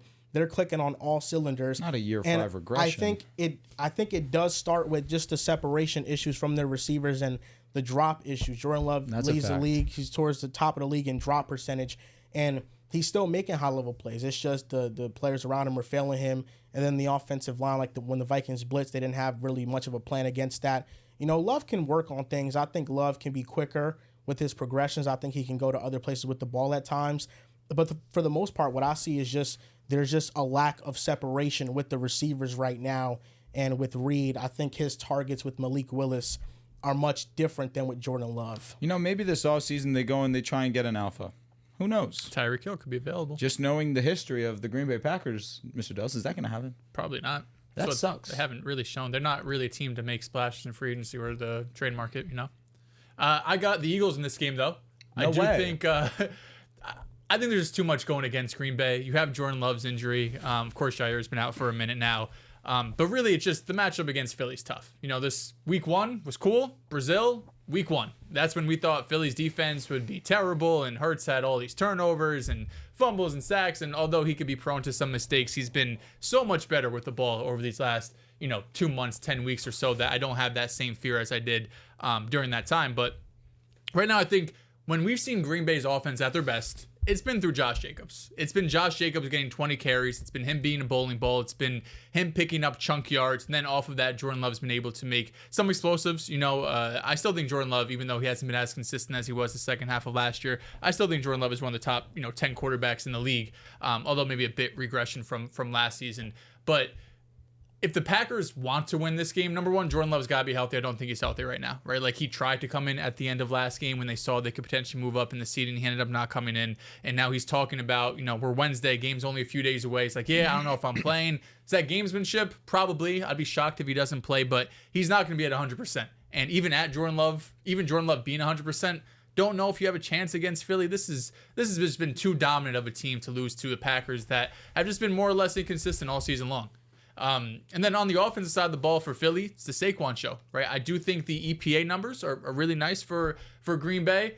I don't think none of those numbers matter when you play Philly. Saquon Barkley had the best running back season we've seen in a long, long, long time. You got A.J. Brown, Smitty. We know what this Philly team is, and we know what this offensive line can do. So unless you're going up, I really think Philly's biggest issue could be down the line if you go up against Detroit and you just have a great play caller with a great offensive line that they could protect Jared Goff and he could scan the field and J-Mo could win down the field or Amon-Ra. That's where I have my only reservations about Philly. But in this game where I think we've seen for majority of the season, this Packers offense is not something I'm going to be terrified of, especially compared to Philly's defense. And I think they just have too many answers on offense. You want to run the ball, they can do that. You want to throw the ball, they can do that, then being the Philadelphia Eagles. So Jordan Love would need to have a masterclass game. He would have to have probably the best game of his season to win this game.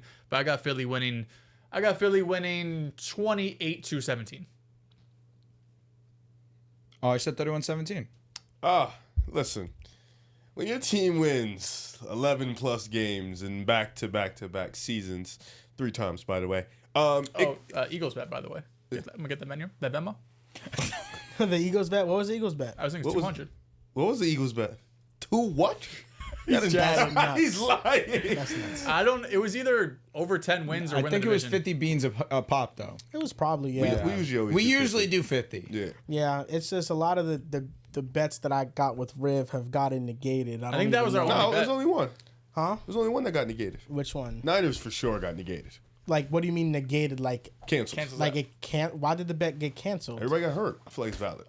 A lot of injuries did occur. But Brock only missed a couple No, games. Brock barely missed any Brock time. missed a couple. CMC They missed a just lot. sucked this year. Ayuk got hurt. I'll be honest, if the quarterback's healthy, that stands. Honestly, I agree. Although I had to pay him for Kyler Murray, even though Kyler Murray did tear his ACL. This is why I feel like I'm on Joel's side here. Can I break it in half? We had the Terry I McLaurin didn't one. get that. I Luxury. lost that fair and And square. DJ Moore. I had to give him an insane amount of money. Santos sent me a bet that you and I had about who got benched first, Sam Darnold or Daniel Jones. That's a weird ass bet. That's a funny ass bet. Yeah. You know I went with Daniel Jones getting benched first. I know for sure I lost 2. We'll discuss the Niners one. Did I accept that bet? Yeah. Oh, really? Yeah. I'm interested to see the clip. Santo, yeah, show us the clip. There's just a sense of arrogance you kind of walk in here with when your team has won. Oh, wait. Apologize. Yeah. Sorry. Got it. JJ got hurt. Who the fuck are they going to bench him for?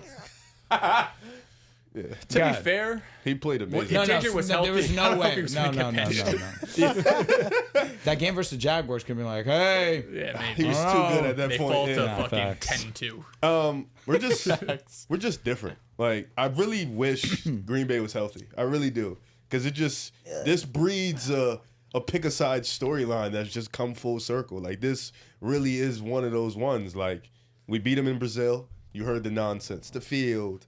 Oh, Jordan Love could have made a play at the end of the game, but he got hurt. Remember that one? That was the funnier one. He would have won the game. Like I said, Look at what Jaden Daniels did to the Bears. Bet for Anything's sure. possible. Anything is indeed possible. You're right. This is a tale of 2 halves with these teams since week 1. I feel like Sure. The Eagles, ever since week 1, has been on a tear, pretty much wrecking havoc against the league, being the second best team in the league, arguably the best team in the league. With the Packers, it's been, I don't want to say up and down, because like you said, the teams they've really lost to are the best teams in the NFC. So I won't say up and down. They've pretty much good team challenge. They failed it. Yeah, They beat good teams. They just haven't beat They've the been best close. teams. They've Right? definitely been in game. I won't say close with Detroit, Minnesota. Eagles, they're not whipping their ass. No, Like, they're I'm in not close games. looking at these games like, oh my God, the They're Packers outclassed, don't yeah. belong. No. But they're clearly a tier below. Yeah, they're definitely not winning these Yeah, games. they're like a Maybe move two. away. They're like a move away. Listen, our offensive line, you mentioned it. more. Our offensive line is just nuts. It's just different. Like, we have backups that are better than team starters. Like, that's how good our offensive line is. Our defensive line has been great in the trenches. Jalen Carter has emerged as really one of the superstars of our defense. And then our secondary has just been consistently great. You know, you got Cooper, you got Slay, who's still solid. You know, you got Quinyon Mitchell, you got Reed Blankenship, who always seems to make a big play in a big game at times. You know, and I think our linebacker, Zach Baum, we have a star in that department. Nolan Smith has been really good. So I think our team right now is just grinding at the right time and really coming to gel together. I think our passing game looked a little bit good towards the back end of the year. We have A.J. Brown, who at any moment could really just heat up and get it going. Agreed. You know, outside of the Smitty drop, he's pretty reliable in the deep threat department. It's just, and then we have the ultimate equalizer. We have the 2K rusher in Saquon Barkley. I mean, you just give him the ball, make him work. Even in that Packers game, he was a threat in the passing game too. A nice touchdown catch. Yeah, he had 3 TDs that game. So he's legitimately we're legitimately unstoppable. I think if you do stop the run, you still, no matter what, have to worry about A.J. Brown, Devontae Smith, Dallas. Like, you still have those three guys you have to worry about. And then our offensive line just gets so much push. Like Dehls mentioned, the only team I can see it being tough is maybe some blitz packages that fuck us up in Minnesota, or Detroit having that elite offensive line and we just can't get no push. And Jared Goff, if he has a clean pocket, he's going to dot you up. So with this matchup specifically, Green Bay is just too banged up right now. Unfortunately, I wish they was really healthy. It would have been a great matchup, but Jordan Love is banged up. You just lost your top corner. Christian Watson, who's somebody who you can rely on to spread out the defense. He's out for the year. You just don't have many separators on that offense. I mean, Josh Jacobs has been really good, but I trust our run defense in this matchup. The Green Bay Packers defense has been up and down this year. It's really tough for this Green Bay team, and I feel like they're not coming in with that hot streak like you want to. Like last year, they were coming in off 6-7 wins. They were able to upset a pretty, hilarious Dallas Cowboys team. I say this all the time. We are not the fucking Dallas Cowboys. So I think we're going to win this game. I'd go 24-13. I don't think this is a crazy scoring game. Yeah, I think we locked them the fuck up. It'll be unfortunate, if Jordan Love doesn't play. I think he will play. I'd be shocked if he doesn't at least try to give it a go and give it all he got to play. But historically, he's been great in the wild card. So I think that he's played more. That if he's healthy, it's gonna be a close game. That is dumb funny. I think the only thing that trips up Philly is Jalen Hurts been out the last couple of weeks. Is the passing game out of rhythm? Yeah, how scrambled are his brains right now? I think Jesus that's the big thing. No.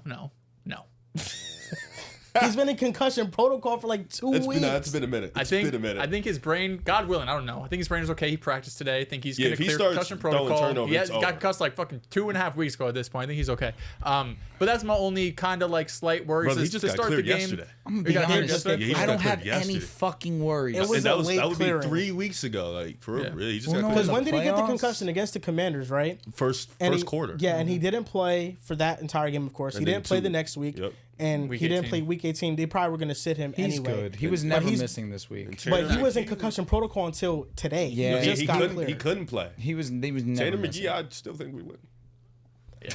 Tanner McGee over Kenny Pickett? Close. Yes, Kenny Pickett is awful. He's really fucking trash. I like Tanner McGee. And I hate when he comes in the game. He's a really good backup. Overthrowing and shit.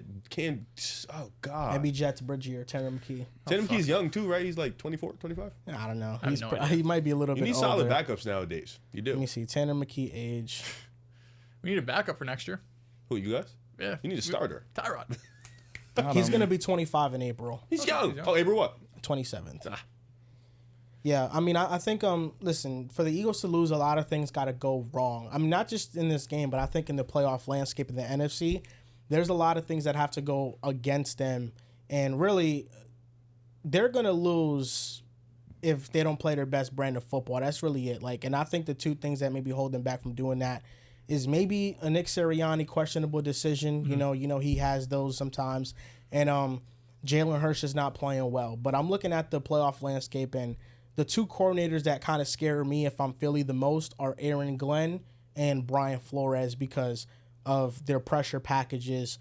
One of them, they're going to take each other out if they end up playing. So that's something you don't have to worry about. We would play Vikes or Commanders, right?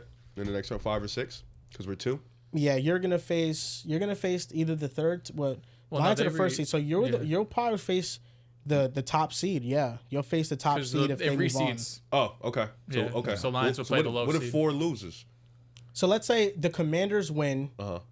They beat the Bucs. Let's say the Vikings win. Yeah. Who will we play? Vikings. The Commander. Yeah, you would play the Vikings. Okay, cool. Yeah. Oh, then we get Vikings. So unless you would need the Buccaneers to win. No, I'm good. I want Vikings. You want play Minnesota? I want a legendary run. And they play the Vikings. That's what Minnesota round after 2, week 18. I'm off. I want Green Bay, Vikings, Lions. Beat the whole NFC North. Mm-hmm. Go to the Super Bowl. That's a movie. And I understand that the Lions are amazing. I get that. But, you had to show up at all, to some sort of degree. They were non-existent. It really got bad after. So I'm off. I'm done. Yeah. Imagine you beat all 3 and then you beat the AFC team. That's a legendary. That is a legendary run. That would be great. You might have to see us. You know what I'm saying? I don't want to see the Commanders again. You know what I'm saying? I'm good off that. You don't want to see the Bucs. They're the kryptonite. He's not wrong. But I think we can beat context is needed, man. Listen, they're like the Steelers for the Ravens. We're gonna lock them down. Like we're good. Commanders versus the Buccaneers. Now these teams met in week 1. Yeah, but both these teams are much different than that time frame. More so the Commanders, I think, are different than that time frame because I was first week. Jaden Daniels' playbook was very restricted, and since then they've opened up some more things. I think this is tough because the Buccaneers are favored, and I think it makes sense. They're at home. They got a better offensive line. They have a better ground game, talking about just running backs, not involving the quarterback ground game too. They have a better rushing attack. Both these defenses are vulnerable, but they have a strong spot on their defense, their run defense. Vita Vea controlling the middle. He's always been great at that. That's what they have going for them. But I don't trust the Buccaneers, ironically enough, because of their defense. Todd Bowles, I know, is a defensive-minded coach. He blitzes at one of the highest rates in the NFL. Jaden Daniels has been second in QBR against the blitz this season. I'm going with the Commanders. I like the matchup with Lattimore versus Mike Evans. I think Mike Evans can be neutralized in this game. I think the Commanders are going to have some trouble up front. This feels like a shootout type of game. It's going to be very high scoring. It does. And I just trust Jaden Daniels to make less mistakes than Baker Mayfield throughout the course of a game. So I'm going with the Commanders 24-21. I think it's going to be close. I respect that. I'm actually going to take the Buccaneers in this one. Understanding that this offense really, you would expect things to go south when Mike goes down, when Chris Godwin goes down. But they found a crown jewel in this draft in Bucky Irving, who has been one of the breakout players this season. He's one of the most efficient running backs in all of football this season. Obviously, what he provides for you on the ground, but he's not that bad of a receiving back either, for that matter of a fact. He is a game changer. I legitimately believe that. And in this game, I believe he's going to leave his imprint on it.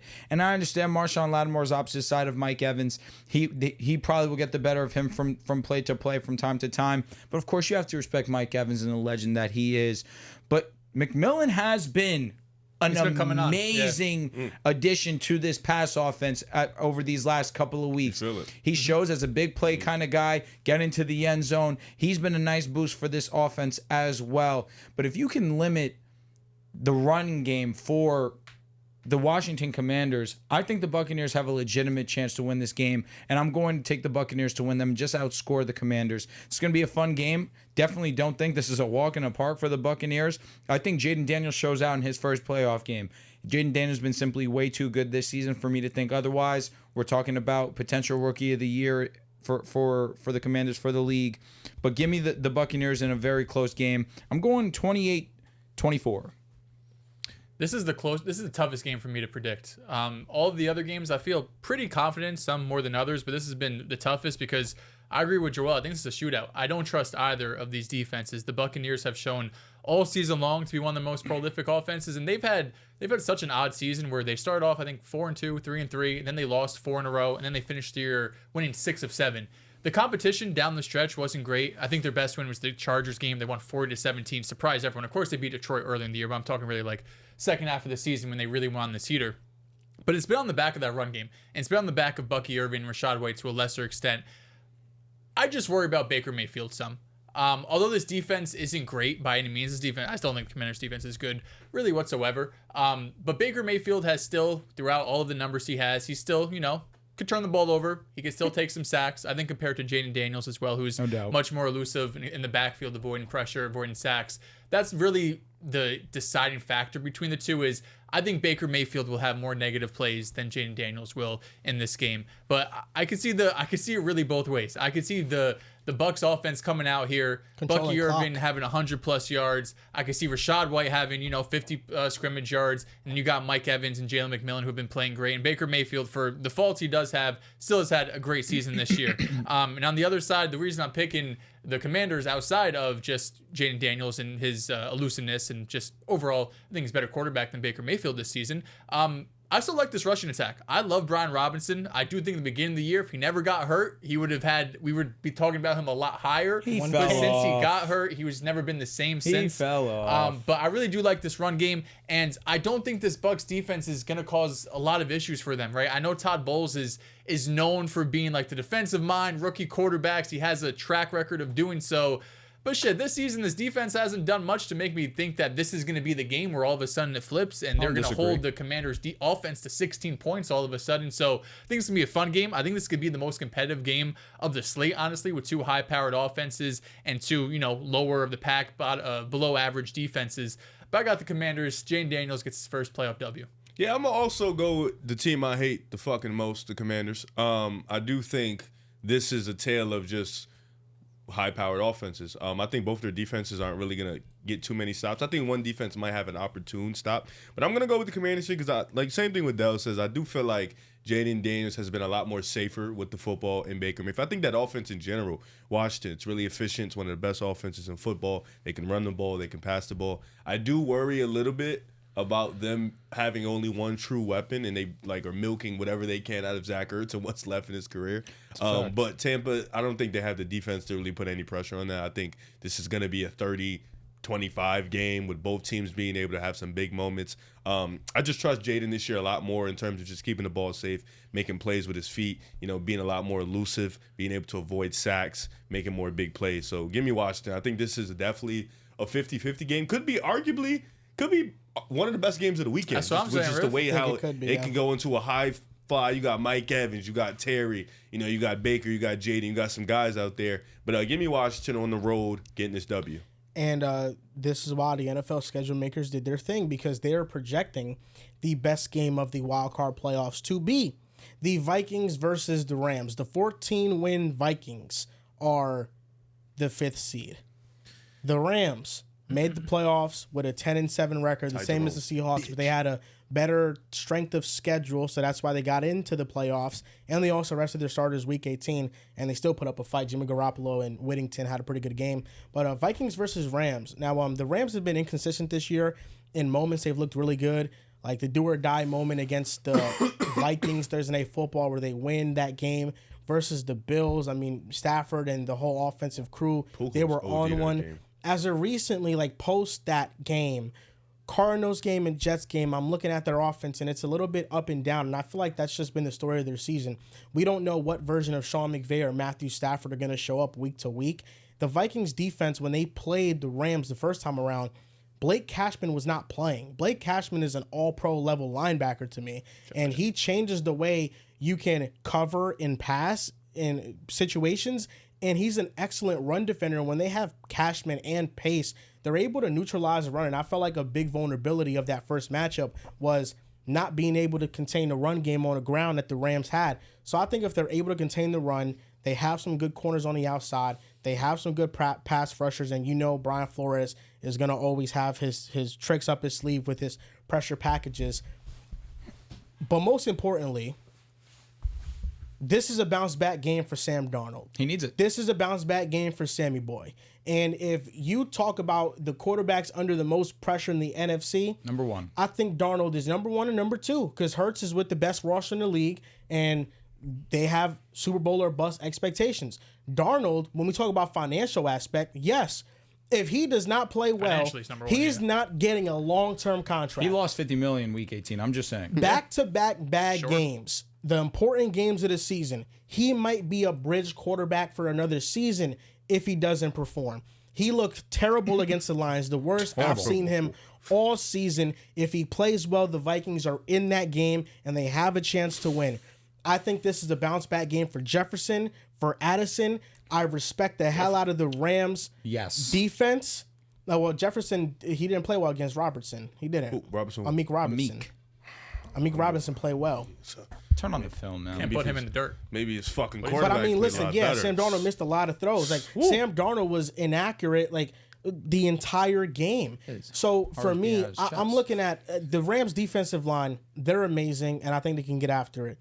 But the secondary is still very vulnerable. Their linebackers are vulnerable. I think the number one thing the Vikings have to avoid this game, now it helps if your quarterback can hit their passes, but the Lions were blitzing the Vikings to death, even on rundown situations, because they often would run the ball, then play action out of that. But because they didn't respect the run game at all, they were just blitzing the hell out of them. I feel like the Vikings in this game have to make it a point of emphasis, and they have to understand that this rushing attack for us has been inconsistent all year long. And you have to just rely on Sam Darnold's arm to win you these games. I mean, I know it's a big question mark, but when you put him in worse third and long situations because you're running the ball into bad looks and you're not generating positive plays, it's going to put a damper on your offense and what you want to do. But I think Sam Darnold bounces back. I think KOC bounces back. I think the Vikings are a 14-win team for a reason. This is one of the most balanced teams in the NFL. Great offense, great defense, quarterback is playing really well. And the last time Darnold struggled against the Jaguars, he had a multitude of game-winning drives following that. So I'm going to go with Sam Darnold, and I think he's going to play an exceptional game, and he's going to play Matthew Stafford. He's going to outplay Matthew Stafford in this game. Damn, he's gonna be the best quarterback in his matchup. I don't think it's crazy just because the Vikings defense is nuts. No, do you have a? It felt like that was. No, I don't. I think Darnold is gonna redeem himself. Oh. I'll tell you what. And I mean this from the bottom of my heart. It did, because it felt like just an extra, like, real. It felt like he was done with his monologue. Yeah, he just went aggressive. And then he's like, and then he just like one other fucking he said little. It like 5 times. Like he's gonna outplay Darnold. He's gonna outplay Darnold. He kept, felt real. I understand. Who scored just now? I missed it. Dude, this has been no defense played. No, it has been. Last I saw, it's like 123, 118. No, it's defense. Okay. They're just making some tough ass shots. I'm excited to watch the game back. That being said, Sammy boy. Listen, Joel, I understand the passion that you have towards Sam Darnold and the Minnesota Vikings, but the truth of the matter is, when the lights shine the brightest, here we go. Unfortunately for Sammy boy, they were just a little too bright for him. Heart was beating out of his chest. The worst that we've seen him all season long.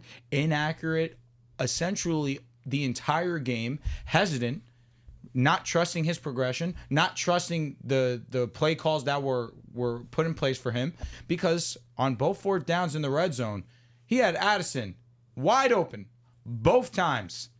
Once he didn't even look his way. The second time just did not trust what he was seeing, did not let that ball rip. I think those are 2 touchdowns that he left off the board, and essentially it changed the entire game. Now, I was listening to ESPN, I want to say, and they made an excellent point. I want to say it was Dan Orlovsky. KOC did not coach like KOC week 18. He played into Detroit's hand.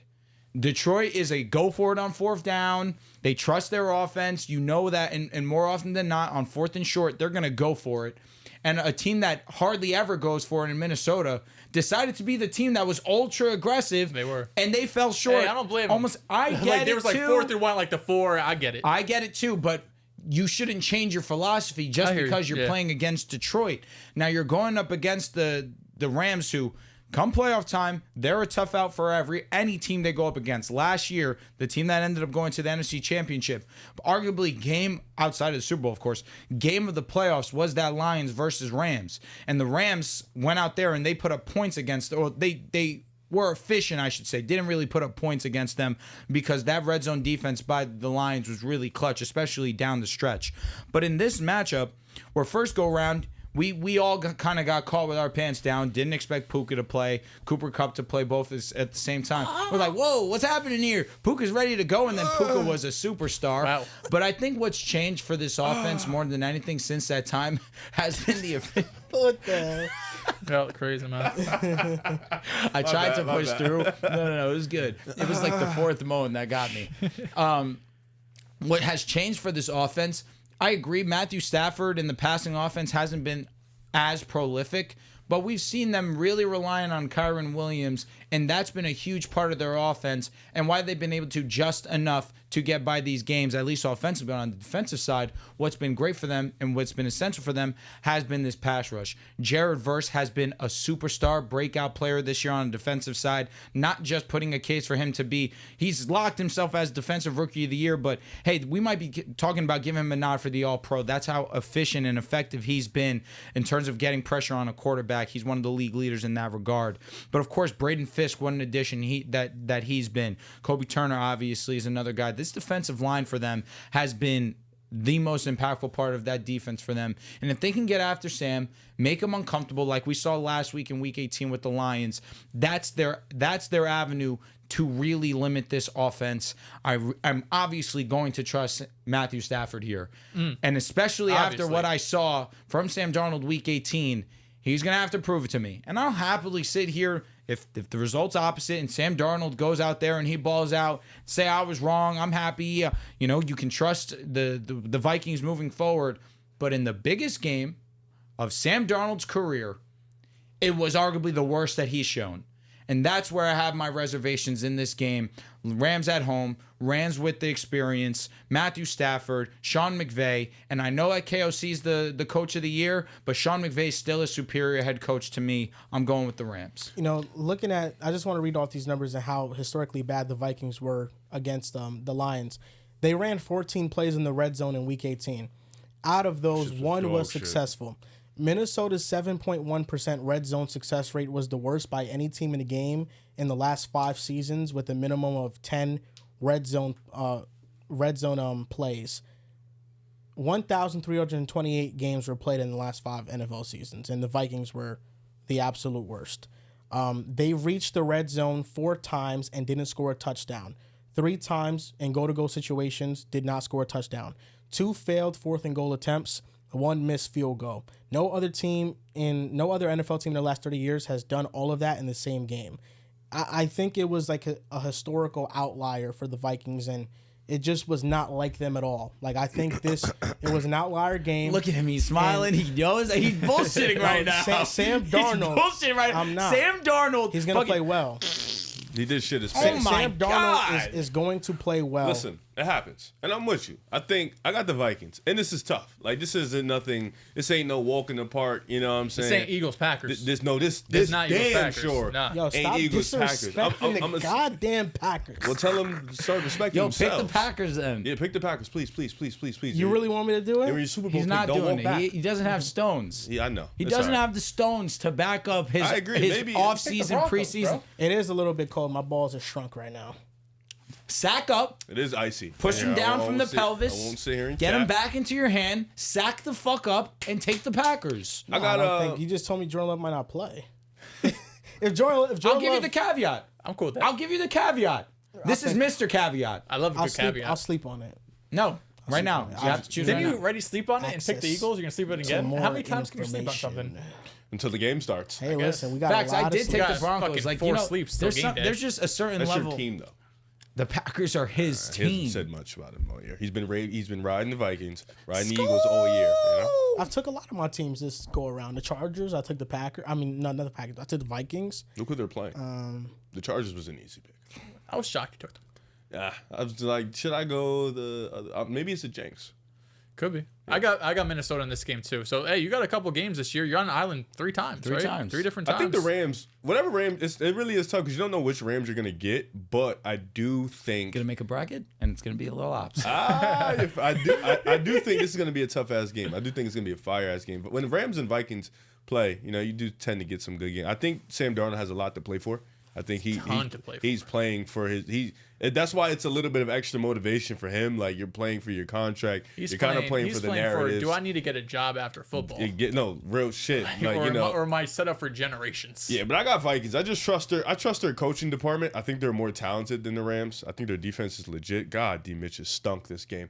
And I think just their defense in general has been really good. So I got the Vikings. Told me he's better than Tatum. That's crazy. I never said that. I got the Vikings in this game too. No. My only worry or concern is Sam Darnold's taken a lot of sacks this year. Top 5, top 6 in sacks taken. The Rams have been generating pressure all season long. They're top 10 in pressure percentage. And offensively, they've been great, right? I think I'm taking Minnesota because I think they've been the better team all season, right? Fucking 14 wins outside of Week 18. This has been one of the most dominant teams all year. But the Rams, when you have Puka and Cooper Kupp and Kyron, all those guys, they've been a really complete team too. I think when we think of the Rams, of course, think of the offense right away. We think of Sean McVay and what they can do in the passing game, and you know their balance as well. Because Kyron's been really, really strong for a majority of the season. But this defense has been more than respectable. Outside of giving up 42 to the Bills, which a game they won, scored 44. Again, complete team, could do either way, whatever you need. I think it's been an underrated defense this year, even through some of the struggles that they've had, especially moving on from Aaron Donald. This is a defense going into the year that majority of people couldn't name 2 players, right? If you take away their first round pick and Jared Verse, maybe you can only name 1 player. So I do think Cam Crow guy.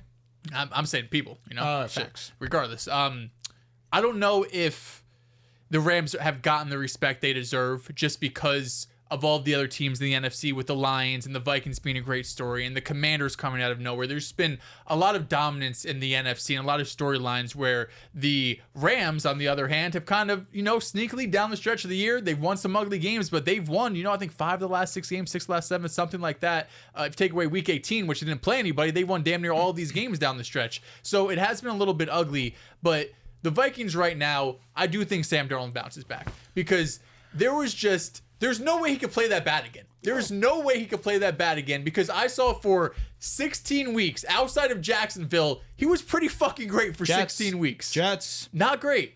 Listen, Joel, let me get you. But has he had 2 weeks in a row where he's been bad? Joel, let me get you here.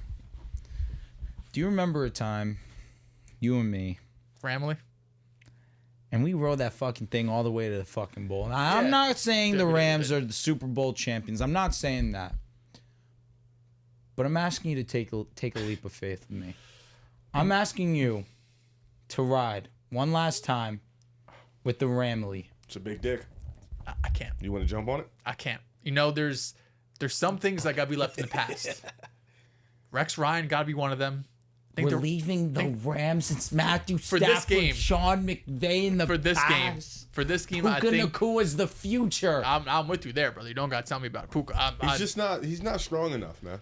He's weak. Minnesota. I feel good about Minnesota. Walk with me. I feel good. I Take feel a like fucking risk, I feel man. Walk with me, Dehls. This is different, Riv. Because if I thought, damn, I really think the Rams could do that. I feel like 65% confident in Minnesota. Sometimes you can say, fuck the process. I just want a better. I like the result. Bro, I'm gonna be honest. Here's the process. Sam Darnold. You won already. In the, you won already. I want to win by 10 fucking games. Here's the thing. I'm still doing myself a That's the disservice. crazy part. This would be my 3rd solo game from you. I feel like sometimes you. I just know I got a brother in arms, and right now you're letting me down. I've been Sam with Darnold Minnesota. played bad in Week 18. So have I. But last week, You fell off so fast. The year that Matthew Stafford led the Rams to the Super Bowl and they won, he led the NFL in pick sixes in the regular season. He was tied first in interceptions that year. He has 8 picks this year. And what did he do in the playoffs? That means that's what's can Sam Darnold do in the playoffs? Oh my what God! Can Sam Don't Darnold do in the compare playoffs? the two. Sam Darnold's gonna play well in the playoffs. Yo, he's gonna win this game for the Vikings. That's what he's gonna do. So stop disrespecting Sam Darnold. He's been amazing all year long. He's been one of the 10 quarterbacks all year long. He's throwing big time throws all year long. You're disrespecting Sam Darnold. Matthew Stafford's a first ballot Hall of Famer. That is on you. Hey, Darnold's like the one that got away. Papa, to be fair, I've never seen somebody lose 50 M's so quickly in my life. Hey, he's still And getting he could 40. gain it right back. Dennis Schroeder. You're cooking. No, he lost 80 M's. Yeah, he lost 80 M's. Say, let's stop sleeping on Sam Mobley, Darnold. nigga. No, Jared Allen's going nut, actually. Fuck. It's to Twin Towers going stupid. Fuck, I'm with him. Listen, I think the Rams do have a chance. That defensive line is real scary. And yes, you can get a different version of Stafford and McVay in any given game. But, this team barely scraped into the playoffs. They secured their game. They were a Trey McBride football hitting his face mask away from losing to the Cardinals in Week 18, becoming do or die. That's how close they were. The ball hit off of Trey McBride's face mask. Okay. If he caught it, that's a touchdown, and it's do or die Week 18, and the Seahawks would have beat them to get into the playoffs. But they lost to the backups. Who lost to the backup? No, the Seahawks. Oh, the excuse me, Seahawks they ended up won. clutching at the very end. DG, nigga. Gino on a bad knee. Yo, Darius Garland, nigga. He had Stop, to lock in because he's been dog shit. 32 wins. Yo, stop fucking. Niggas forgot about my son. Did the He's Cavs really win? back, nigga. Yeah. Did this finally get him back to 50% from the field? Fuck. Oh, no, he had a solid game. He did. You didn't watch shit. I didn't. So I'm doing a podcast. D. Mitch was dog shit. He was dog shit. Fuck, Dehls. He was 3 for 16. We're coming for you guys, bro. We're getting Jimmy Garland Butler. had 18 and 7. Yeah, I know. The most whatever Fuck. game ever. Yeah, Jared Allen and Mobley did really well. No, Jared Allen and Mobley backpacked. Wow. Lies. Hate when people don't watch the game. What'd Shea put up? I'm just looking Shea at had the 30. stats. He had 31. I'll watch the game later. I mean, he was a shot away from 50%. 13 for 27. That sounds disgusting, I'll be honest. Not true shooting. Hold on. 54% true shooting. Not great. Not great. Listen, the Rams may have scrapped in. They also won 5 of the last 6. Let's go for a ride. Fair. They won against. Can you tell me who? Yes. Because we talk about the Packers being frauds, they ain't beat nobody and shit. Who the fuck did the Rams I'm taking Minnesota. Okay, I'm not off you. I'm just saying. Let's go for a ride. They lost the Eagles in Week 12. They beat the Saints, the Bills, the Niners, the Jets, the Cardinals. Week 18 against the Seahawks. Yeah, they beat the fucking Bills. The Bills was a great win. Bills was a great win. That was a great win. Listen, the Niners in the rain, I know it was ugly, but that's a good win. Yeah, they and played the terrible Cardinals in that game. I know the Cardinals game was ugly too. They won 13-9. I'm not saying it's been pretty, but I'm saying they've been winning. Stafford in 3 of those games with the Jets, Cardinals, and 49ers played terrible in all 3 of them. I know, and even with that, I don't really care. It's Matt Stafford. I know. And they beat Minnesota too. Come on. No, they did beat Minnesota with no Blake Cashman. That's what I'm trying to tell you. Oh, no. You don't think Blake Cashman makes a difference? I just know this man in the playoffs. I can't trust him. He's not familiar with Blake Cashman's game. Can't trust him yet. The 5'11" demon. Darnold was good in that game. 18 for 25, 2 tuds. He was. No, just Stafford and company outperformed. Yeah, Stafford had 4 touchdowns. They weren't able to stop the run in that game. Averaged 4.6 a carry. 4.2. No, in that game. 4.2. Kyron? I thought it was 4.8. 4.6, excuse me. 72 win pace, baby. Well, I do know that the Rams are towards the bottom of the league in yards per carry. Whoopsies. No, 4.2. In the rushing attempts. You know, listen, it's all about how Minnesota can stop the run. If they can stop the run, I like their chances to This game of the week to me. I think this could be the most entertaining game. I think Bucs, Commanders is the toughest for me to pick. I feel good about Minnesota though. Because if Minnesota, I know I know ifs and ifs, and of course you win week 18, you get the 1 seed and all of that, but I'm not letting one game week 18 against the number 1 seed, arguably best team in the NFL, sway me over a Rams team who I think is good, but I think Minnesota's just on a bit of a different level. Papa, when the chips were on the table, that brother folded. Yeah, but also the reason why the chips were on the table is because he played so damn good all year. I'm not going to disagree with you at all. Or disregard a 14 wins. But in the biggest game of the season, now he fell apart. So come playoff time, heart's beating out of the chest. Can we get it to slow down? That's all I'm wondering. I think Sam's going to be fine, that's my reservation. Man. And listen, I respect the fuck out of the Vikings, but in a do or die situation, am I going to take Sam Darnold Or am I going to take Matthew Stafford? I'm always going to take Matty Ice. It's not that crazy. It's not that crazy. He's cooking. Damn. He got it. He got it. Hey, Bo Nix, though. I took Baker over Jaden. Okay. Lost. Yeah, no, that's okay. No, all right, 2 things real quick. Just gonna rapid fire recap the wild card predictions. NFL wild card predictions. First game up, the Chargers versus the Texans. And the snooze fest of the week. I'm taking the Chargers. I got the Chargers too. Herbert gets his first playoff W. I'm going with the Chargers, and shout out to Prize Picks, one of my Prize Picks plays. Herbert to get 1.5 touchdowns or more. I think he will have a great, spectacular game. Use code PAS, baby. I got the Chargers. CJ Stroud, please save my legacy. The Steelers versus the Ravens. I'm taking Baltimore. I'm not really thinking twice about this. I think Lamar Jackson starts his run of solidifying himself as a playoff guy. Told y'all a few weeks ago, man, that Steelers-Lamar theory dead. Lamar wins this game comfortably. I think this is going to be the biggest blowout of the wild card weekend, if not like the only blowout of the wild card weekend. I think the Ravens steamroll the Steelers. I got another one in mind. Can't wait to laugh at John. I have the Ravens. Is John going to take the Steelers? I hope so. He should. But I don't think, the way he's acting, I don't think he will. I can't wait to go back to some of John's tweets, man. I can't wait. Next game up, the Broncos versus the Bills. God, I ask you to look over my Denver Broncos, Bo Nix, Pat Surtain. I'm taking my boys.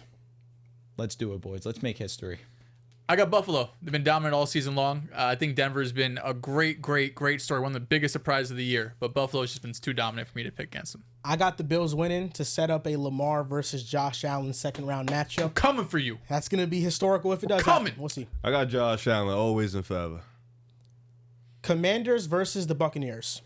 I'm going to take the Buccaneers in this one. I just think that Bucky Irving is going to be too much of a difference maker in this one for that Commanders defense. I think Jaden's going to be great, but not great enough to come away with the W. Yeah, I got the Commanders in this game. I think Baker Mayfield just going to take a few. I think Baker Mayfield's going to take a few too many sacks. Jane Daniels has been one of the best quarterbacks at avoiding sacks this year. Make a couple big plays happen, but this is the toughest game of the week to predict. I think this is the upset game that I'm going with. I think Jaden Daniels is going to be the best quarterback in this matchup, and I think this game will be a shootout. A lot of offense, very little defense, and I think the Commanders come out on top. Yeah, I'm going with Jaden. I think he just, keeps the ball safe more than Baker Mayfield, and I think the Washington Commanders are a better team. Packers versus Eagles. Eagles! This one can be a blowout. I got Philly in this game. The Eagles are catching the Packers at the right time. Christian Watson injured. Jair Alexander is not going to play. Jordan Love, UCL injury, elbow injury. The Eagles, I think, will win. They're the most talented team in the NFC. You could argue the NFL. They should beat the Packers. Belt to ass. Fly, Eagles, fly. You should bend over and show us. You're a sicko, boy. You want to touch me. You want to touch me. God. What word choice? And arguably the best game of the wild card slate, the Vikings versus the Rams. I'm going with my Ramley, baby. Bring it home. Got the Vikings, 14 wins, been one of the most dominant teams in the NFC and the NFL all season long. And I think Darnold bounces back. There's no way Sam Darnold plays that bad 2 weeks in a row. Give me Minnesota. Now, I don't feel that comfortable that you just made that statement. Now I'm feeling a little bit more nervous about this pick. But no, I do think Sam Darnold does bounce back, and he earns some M's with this game. I also have the Vikings. I think Sam Darnold bounced back because he has Big Jet with him. And now last thing, fellas. What's your hottest take of the NFL playoffs? I told you guys last I did episode. say I was coming with 2. Oh, I completely forgot. It's all right. I did say I was coming with 2. The first one's obvious. The Denver Broncos are winning the whole fucking shebang. My legitimate hot take is that the Rams go to the NFC Championship. I said that a couple of weeks back. I'm still going to ride with this. Understand that this defense has taken another level, but really what it's going to come down to, obviously, is that defense. But you have Matthew Stafford, Puka Nacua, Cooper Kupp, and Kyron Williams. This core stays healthy with Sean McVay still being one of the best play callers in the NFL. They can upset some teams. They can go to the NFC Championship. That's my hot take. I guess the obvious hot take for me would be the Texans win the game. That's a hot take. They win the round playoffs. Just a overarching hot take. I think one hot take that I think you can like use history. The Chiefs beat the Chargers twice, so it's really hard for a team to beat a team 3 times. So I would say hot take: Chargers beat the Chiefs in the second round and head over to the AFC. Your hot take could be, well, you don't think we're going to beat the Bills? No shot in hell. I can't even do that. I'd just go hand in hand. No. So I would say hot take: Chargers make the AFC Championship game. My hot take. There's been a few quarterbacks throughout NFL history who have had some great playoff runs. Patrick Mahomes a few years ago tied the record, 11 touchdowns in a playoff run. Lamar Jackson beats that, 12 touchdowns, Super Bowl MVP. He gets solidified top 10 all the time. Now, I'll give it to him. The only way to make Lamar Jackson a hot take in the playoffs is by saying he's good. Whoa. I'm sorry, that was an easy cheap shot. That was an easy cheap shot. There you go, Joel Embiid. Lamar Embiid. Nah, Lamar's going to be amazing. I'm excited.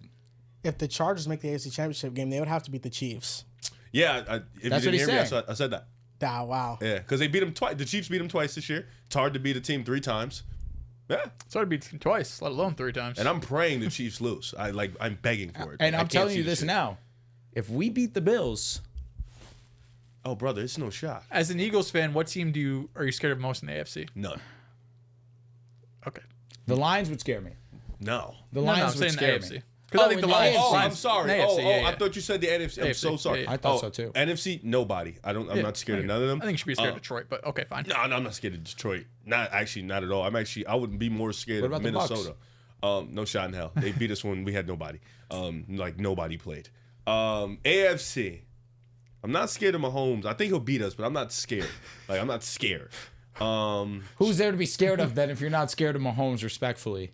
Yeah, really, our team, nobody. I guess Lamar. No. Okay, maybe I should reword this. Yeah. What team do you think has the best chance of beating you guys? The Chiefs. Yeah, that's it. Yeah. Who would be second? Who would be second? Buffalo or Baltimore? Unless there's someone else. You scared of us? If we see y'all, that means we're the hottest team in the league. I'm just saying. That means we're walking through. We're walking through you guys. Damn. I think.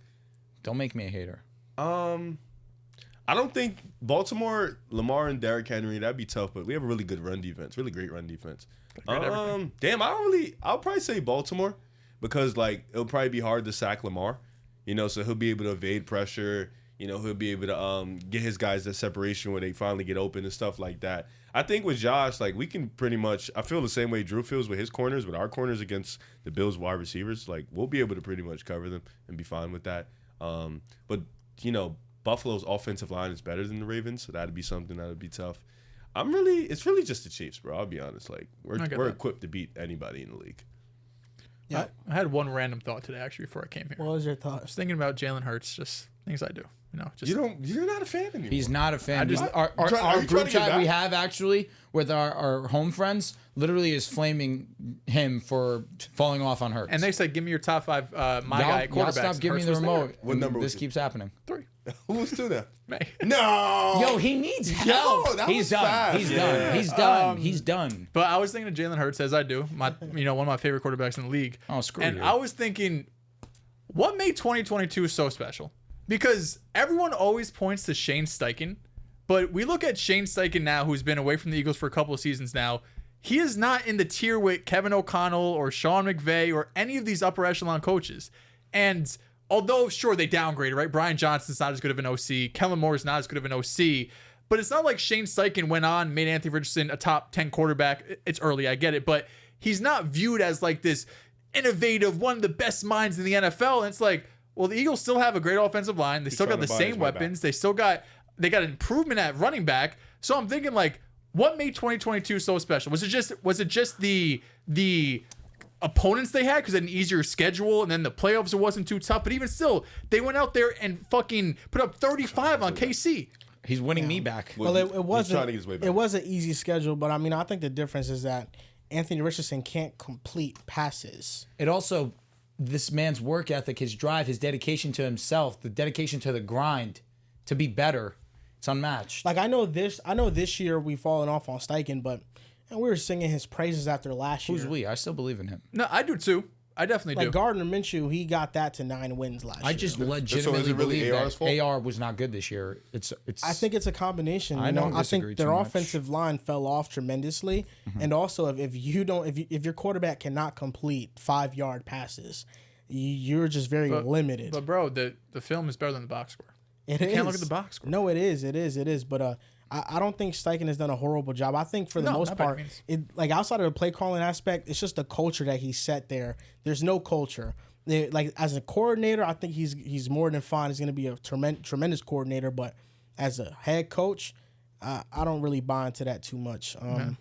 Dehls, I'm glad that you had that hot take for I have a playoffs. blindly ranking. Wait, what's your hot take? Yeah. Oh, I'm sorry. Before I say that, I thought you were going to say that somehow your hot take was that Drake May gets into the playoff picture, puts on a uniform, and leads that team all the way. No, listen, my hot take is going to be very on par with what Mr. Dehls said. I think this year for Lamar Jackson is very reminiscent to me of the year that Nikola Jokic didn't win MVP, and Embiid won it, but Jokic went on a championship run and solidified himself.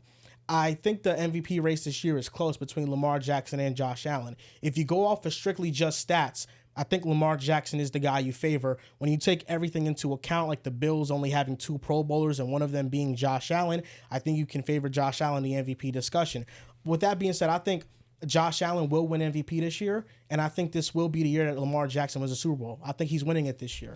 I think he's going to go on a run. I think the Ravens, not only is Lamar Jackson great, the best season he's had, but their defense has clicked post Week 11, and I see their defense and their offense and putting that together. I think they're the most complete team in the AFC. I might cry if he wins. I'll be happy as fuck, but we got to see the Chiefs lose. Understandable. I think the team that has the best chance to beat the Chiefs is the Ravens in the AFC. What about us? If we beat the Bills, I'm giving us a fucking chance. If we beat the Bills, I'm giving us a chance. If you beat the Bills, you could come here and say anything. I'll be honest. Oh my God. You could say whatever the fuck you want. You can be like, we're in the 3P. I'm like, okay. I asked the Lord to give me one more week. Just give me one more week. It's gonna be funny when like the Bills beat them by 30, and like it's like 28. Yeah, we're sitting here like, oh, they did it again. Worst case scenario is if we get blown out. If we get blown out, I'm gonna be so it's beat definitely up. liable. They do nasty things. But I also will say it'll make it easy for me watching a game. Like if I see like, oh, we're 3 touchdowns down, turn it off, gone. I think when I was talking about earlier, I said I just don't want to see us get blown out. Obviously, I don't want to see us get blown out, but it's gonna hurt so much more if it's a close game and we lose. I get that. Like that Bengals game, we spoke about this off camera. I was so upset when we lost the game because we had chances to win. And then the day after, a couple days after, I was okay because there were so many great moments that I could take away from it from Bo Nix. That's really, and it got me excited, optimistic for the future. He shut a lot of people up because there was people saying that he wasn't capable of a throw like that.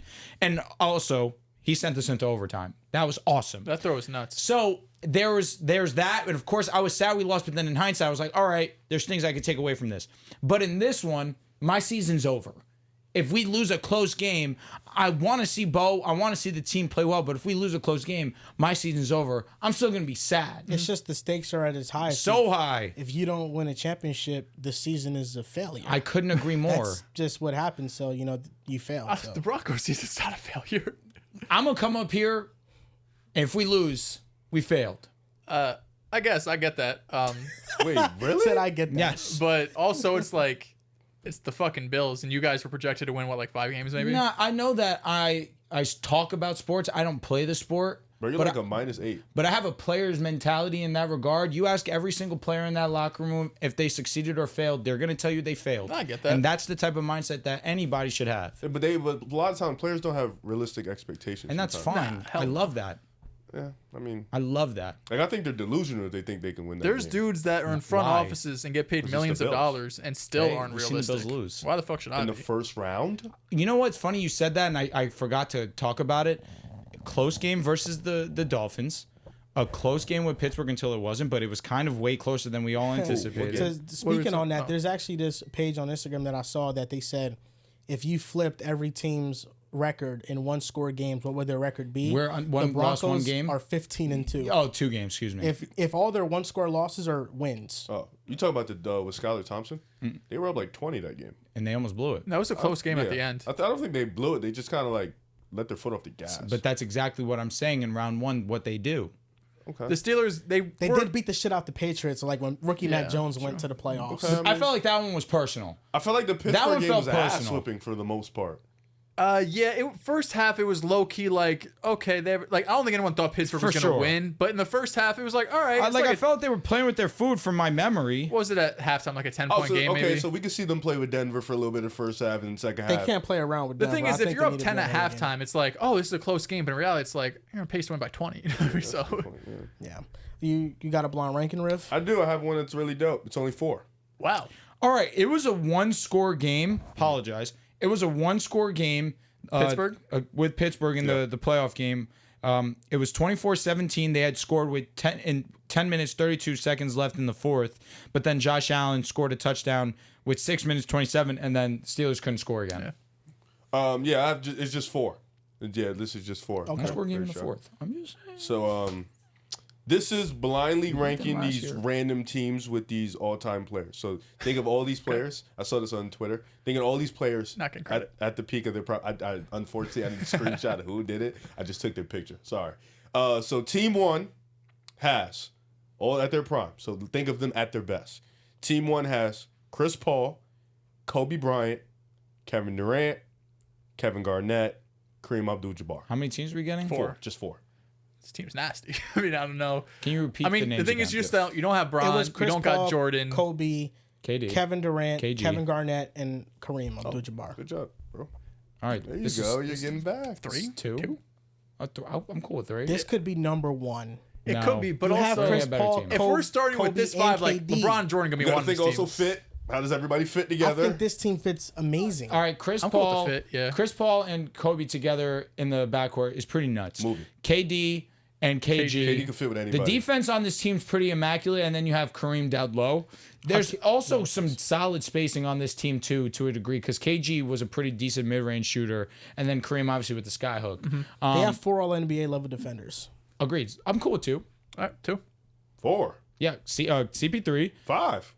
technically KD. KD's never made All NBA. I was talking about Kareem, bro. Kareem's never made All NBA. I don't know. I'm just assuming. Oh, okay. I just assume he did. Honestly, Kareem most definitely yeah, did. right. He Okay. averaged 4 blocks. Yeah, that's what I'm saying. He probably did. So where you guys going with this one? 2. Okay, so you're putting Team 1 at. You know 2. what, Joel? Do you want to put this 1? He was an 11-time All-Defensive Yes. player. And 11 time. no, who I was questioning was KD.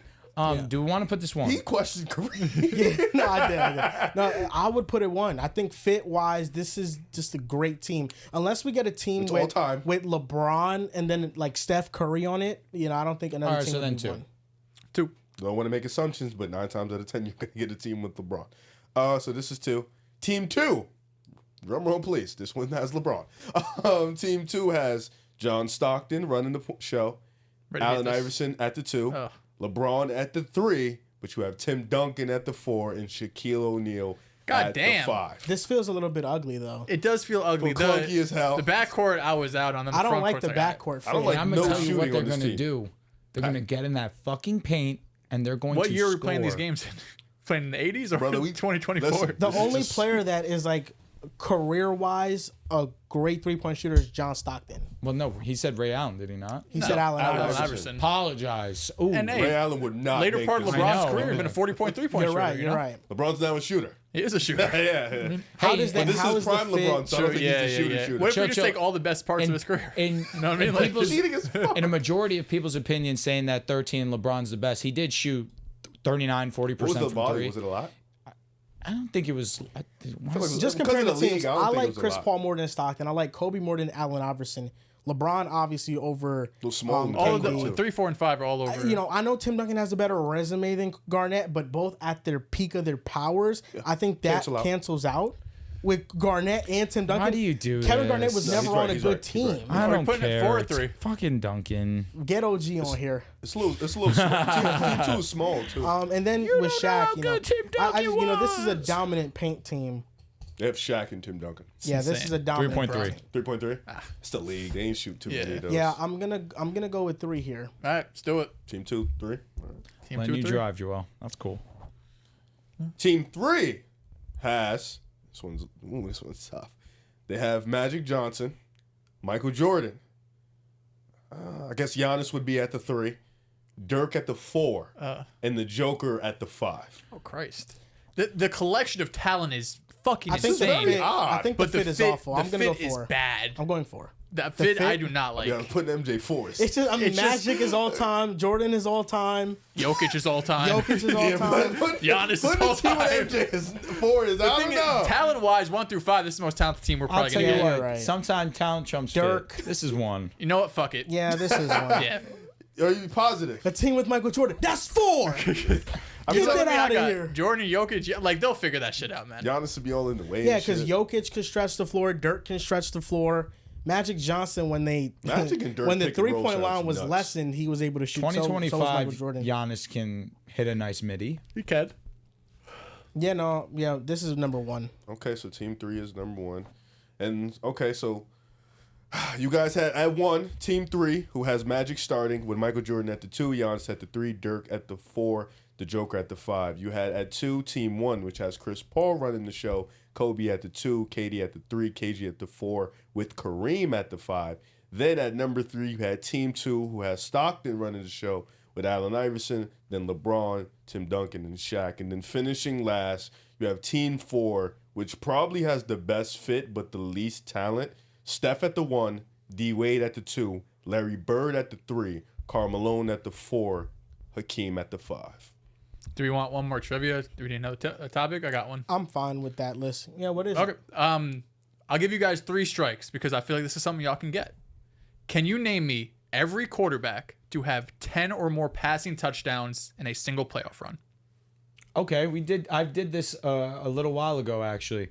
Joe Flacco. That's one. Wait, so, I'm sorry, what was it? Get 3 strikes So we're here. going across. Yeah, right? we could go Yeah, do yeah. I didn't hear you. Every quarterback to have 10 or more touchdowns in a playoff run. Do we want to many? just do this as a game? How many guesses do we have? Get We three got strikes. I love that. All right, I know a few names. Wait, how many people was on the list? We got 1, 2, 3, 4, You didn't 5, number 6, it. 7. I'm just on pro. There's a football few reference. that did it multiple times. Mahomes is one of them. That's correct. Mahomes did it twice. Okay. Let's go with Peyton Manning. He never did it. Nope. Strike 1. Tom Brady. Yes. Did it twice. When Cutting he the was list short. 37 and 43. Cutting Got the list Mahomes, Tom Brady, Joe You're only Flacco. missing 2 names. The thing is, I know short. Kurt Warner. Kurt Warner. Good shit, boy. Good shit. I'm back, baby. I'm back. I'm talking about great runs. Got one name left. I think Eli Manning It's not. was He had short. 9 touchdowns. I know. That's what I'm saying. He had 9 Is he an old guy or a touchdowns. new guy? Not new guy, telling but you. Oh, okay. Cool. Got Whatever. 2 strikes left. You're chilling. Oh, I'm chilling. 2 strikes, 1 name. I gotta have one funny guess. Let's go with Oh, here he goes. Drew Brees. No. Fuck. It's not a terrible guess. Drew Brees had 8 in 2009. Ah, I was close. Okay. All right. Now we're at strike fucking 3. Oh, we're together. Yeah. Oh, yeah. I would have never guessed. No. it's okay. Oh, shit, I thought it was my own strikes. Oh, damn. That's all right. I'm not mad about What it. do we think about John Elway. Thing is- Are we thinking about No. John Elway? No. Okay. Terrell Davis carried him? Okay. All right. I thought he had multiple, but okay. Derrick thinking Henry, about- 1900 rushing, baby. I know. It's Are we thinking about Joe Montana? Has he ever done? No, he didn't. No. Okay. What about I'm thinking about current quarterbacks. old guys? Are we thinking about old guys? That's really where I'm at. Josh that- Allen kind of. He never I had know- multiple games, but the AFC Championship. He had 8 Yeah, touchdowns. he was very close to it. What about that old guy that played for Pittsburgh? Terry Bradshaw, no. Okay. What about the old guy? Did Ben? Aaron do it? I don't think he did. But 09, he Did was Big a Ben a do it? wild card team. So he had 4 playoff. I know. It games. needs to be a guy that played the 4. Did Big Ben do it? I don't believe he did. Kurt was an amazing answer. I think Aaron Rodgers. I don't think that's a it feels bad like guess. he did it, right? Like it just gives the vibe he would do some shit like that. Only What 7 about ga- Nick Foles? No, he didn't do it. He didn't do it. I don't hate it, but I don't hate it, but he had Aaron 3. Rodgers and Nick He Foles, had that's where 3 in I'm the at. Super Bowl. I think he only had 1 against Atlanta in the first round or whatever it was. Then the NFC Championship. NFC Championship, they had like 2 or 3, but we had a lot of rushing. Yeah, touchdowns. nah, he didn't. I don't think he do did it, it. yeah. It was 10, right? They had a bye week. Too, 10 is so. enormous. did Matt Ryan get 10? Matt Ryan got 9. Are you positive? Did Staffy Yeah. get 10? That's the one where let me think that one out because he played against the me Cards. check. He played against we the cannot Bucs. check. No, I'm playing. We're checking, brother. I'm just playing He with played you. against the Bucs. They didn't play that well against the Niners, and then against the Bengals. If I'm not mistaken, he only had 2 passing touchdowns. Is it Donovan McNabb? I don't think it is. Okay, don't put that in. I'm not. We're just I spreading don't names. think it is. All right, just- Aaron Rodgers, Matt Ryan, Matthew Stafford. I think those are the 3 warm ones. Okay. I think I wouldn't be opposed to Aaron Rodgers. I think feel Aaron like Rodgers he is just a feels great like guess. a guy that do some shit like that. Especially 09, that run. He played 4 playoff games. All right, man. If you want to send it, up to you. Aaron Rodgers. Let's go with the Jets legend. Jets legend Aaron Rodgers. So there's only been 5 quarterbacks in NFL history to do it. Patrick Mahomes did it twice. Tom Brady did it twice. Kurt Warner did it once. Joe Flacco did it once. The last person who did it is Joe Montana. 11 that's on me. touchdowns in 1989. I be knowing, man. Stop. But you guys were close on some of them because Bradshaw had 8 one run. You guys said Breeze had 8. Aaron Rodgers isn't in the top here. Maybe he had 7 really? or something. Oh, Matt wow. Ryan had Playoff 9. You were fraud. right. Yeah. Oh, excuse me. Aaron Rodgers had 9 twice. Oh. Yeah, just tweaked Playoff out. fraud. Josh Allen had 9 in 3 games. If he went to the And Super Aaron Bowl, he'd have did Rodgers, it. last Troy game of Aikman had his 8. career, 4 passing touchdowns. Is Donovan? Go see what Donovan McNabb. Beat the Dolphins. McNabb is not doesn't have at least 8. I don't know. If Josh Allen went to the Super Bowl, he would have had 11 or 12, possibly 13. Yeah, his 2010 run, he had 9 touchdowns and 2 interceptions. Who, A-Rod? Rodgers, yeah. That's nuts. That was his second season of starting. Mahomes, Montana, Warner, and Flacco are the only ones that have 11. Third season starting. That's on me, man. I'm sorry, It's bro. on me. Yeah, you cut it down with the quickness too. I was like, oh, they're never gonna get it. I had Joe, man. Joe was You there. did He say it. I felt like Joe was a guy. He should have some shit like So that. Lamar's getting 12, man. Man, bring back think Aaron so? Rodgers to New York. He just man. needs one game where he has like 5. And he kind of like cool, you know what I mean? Like two.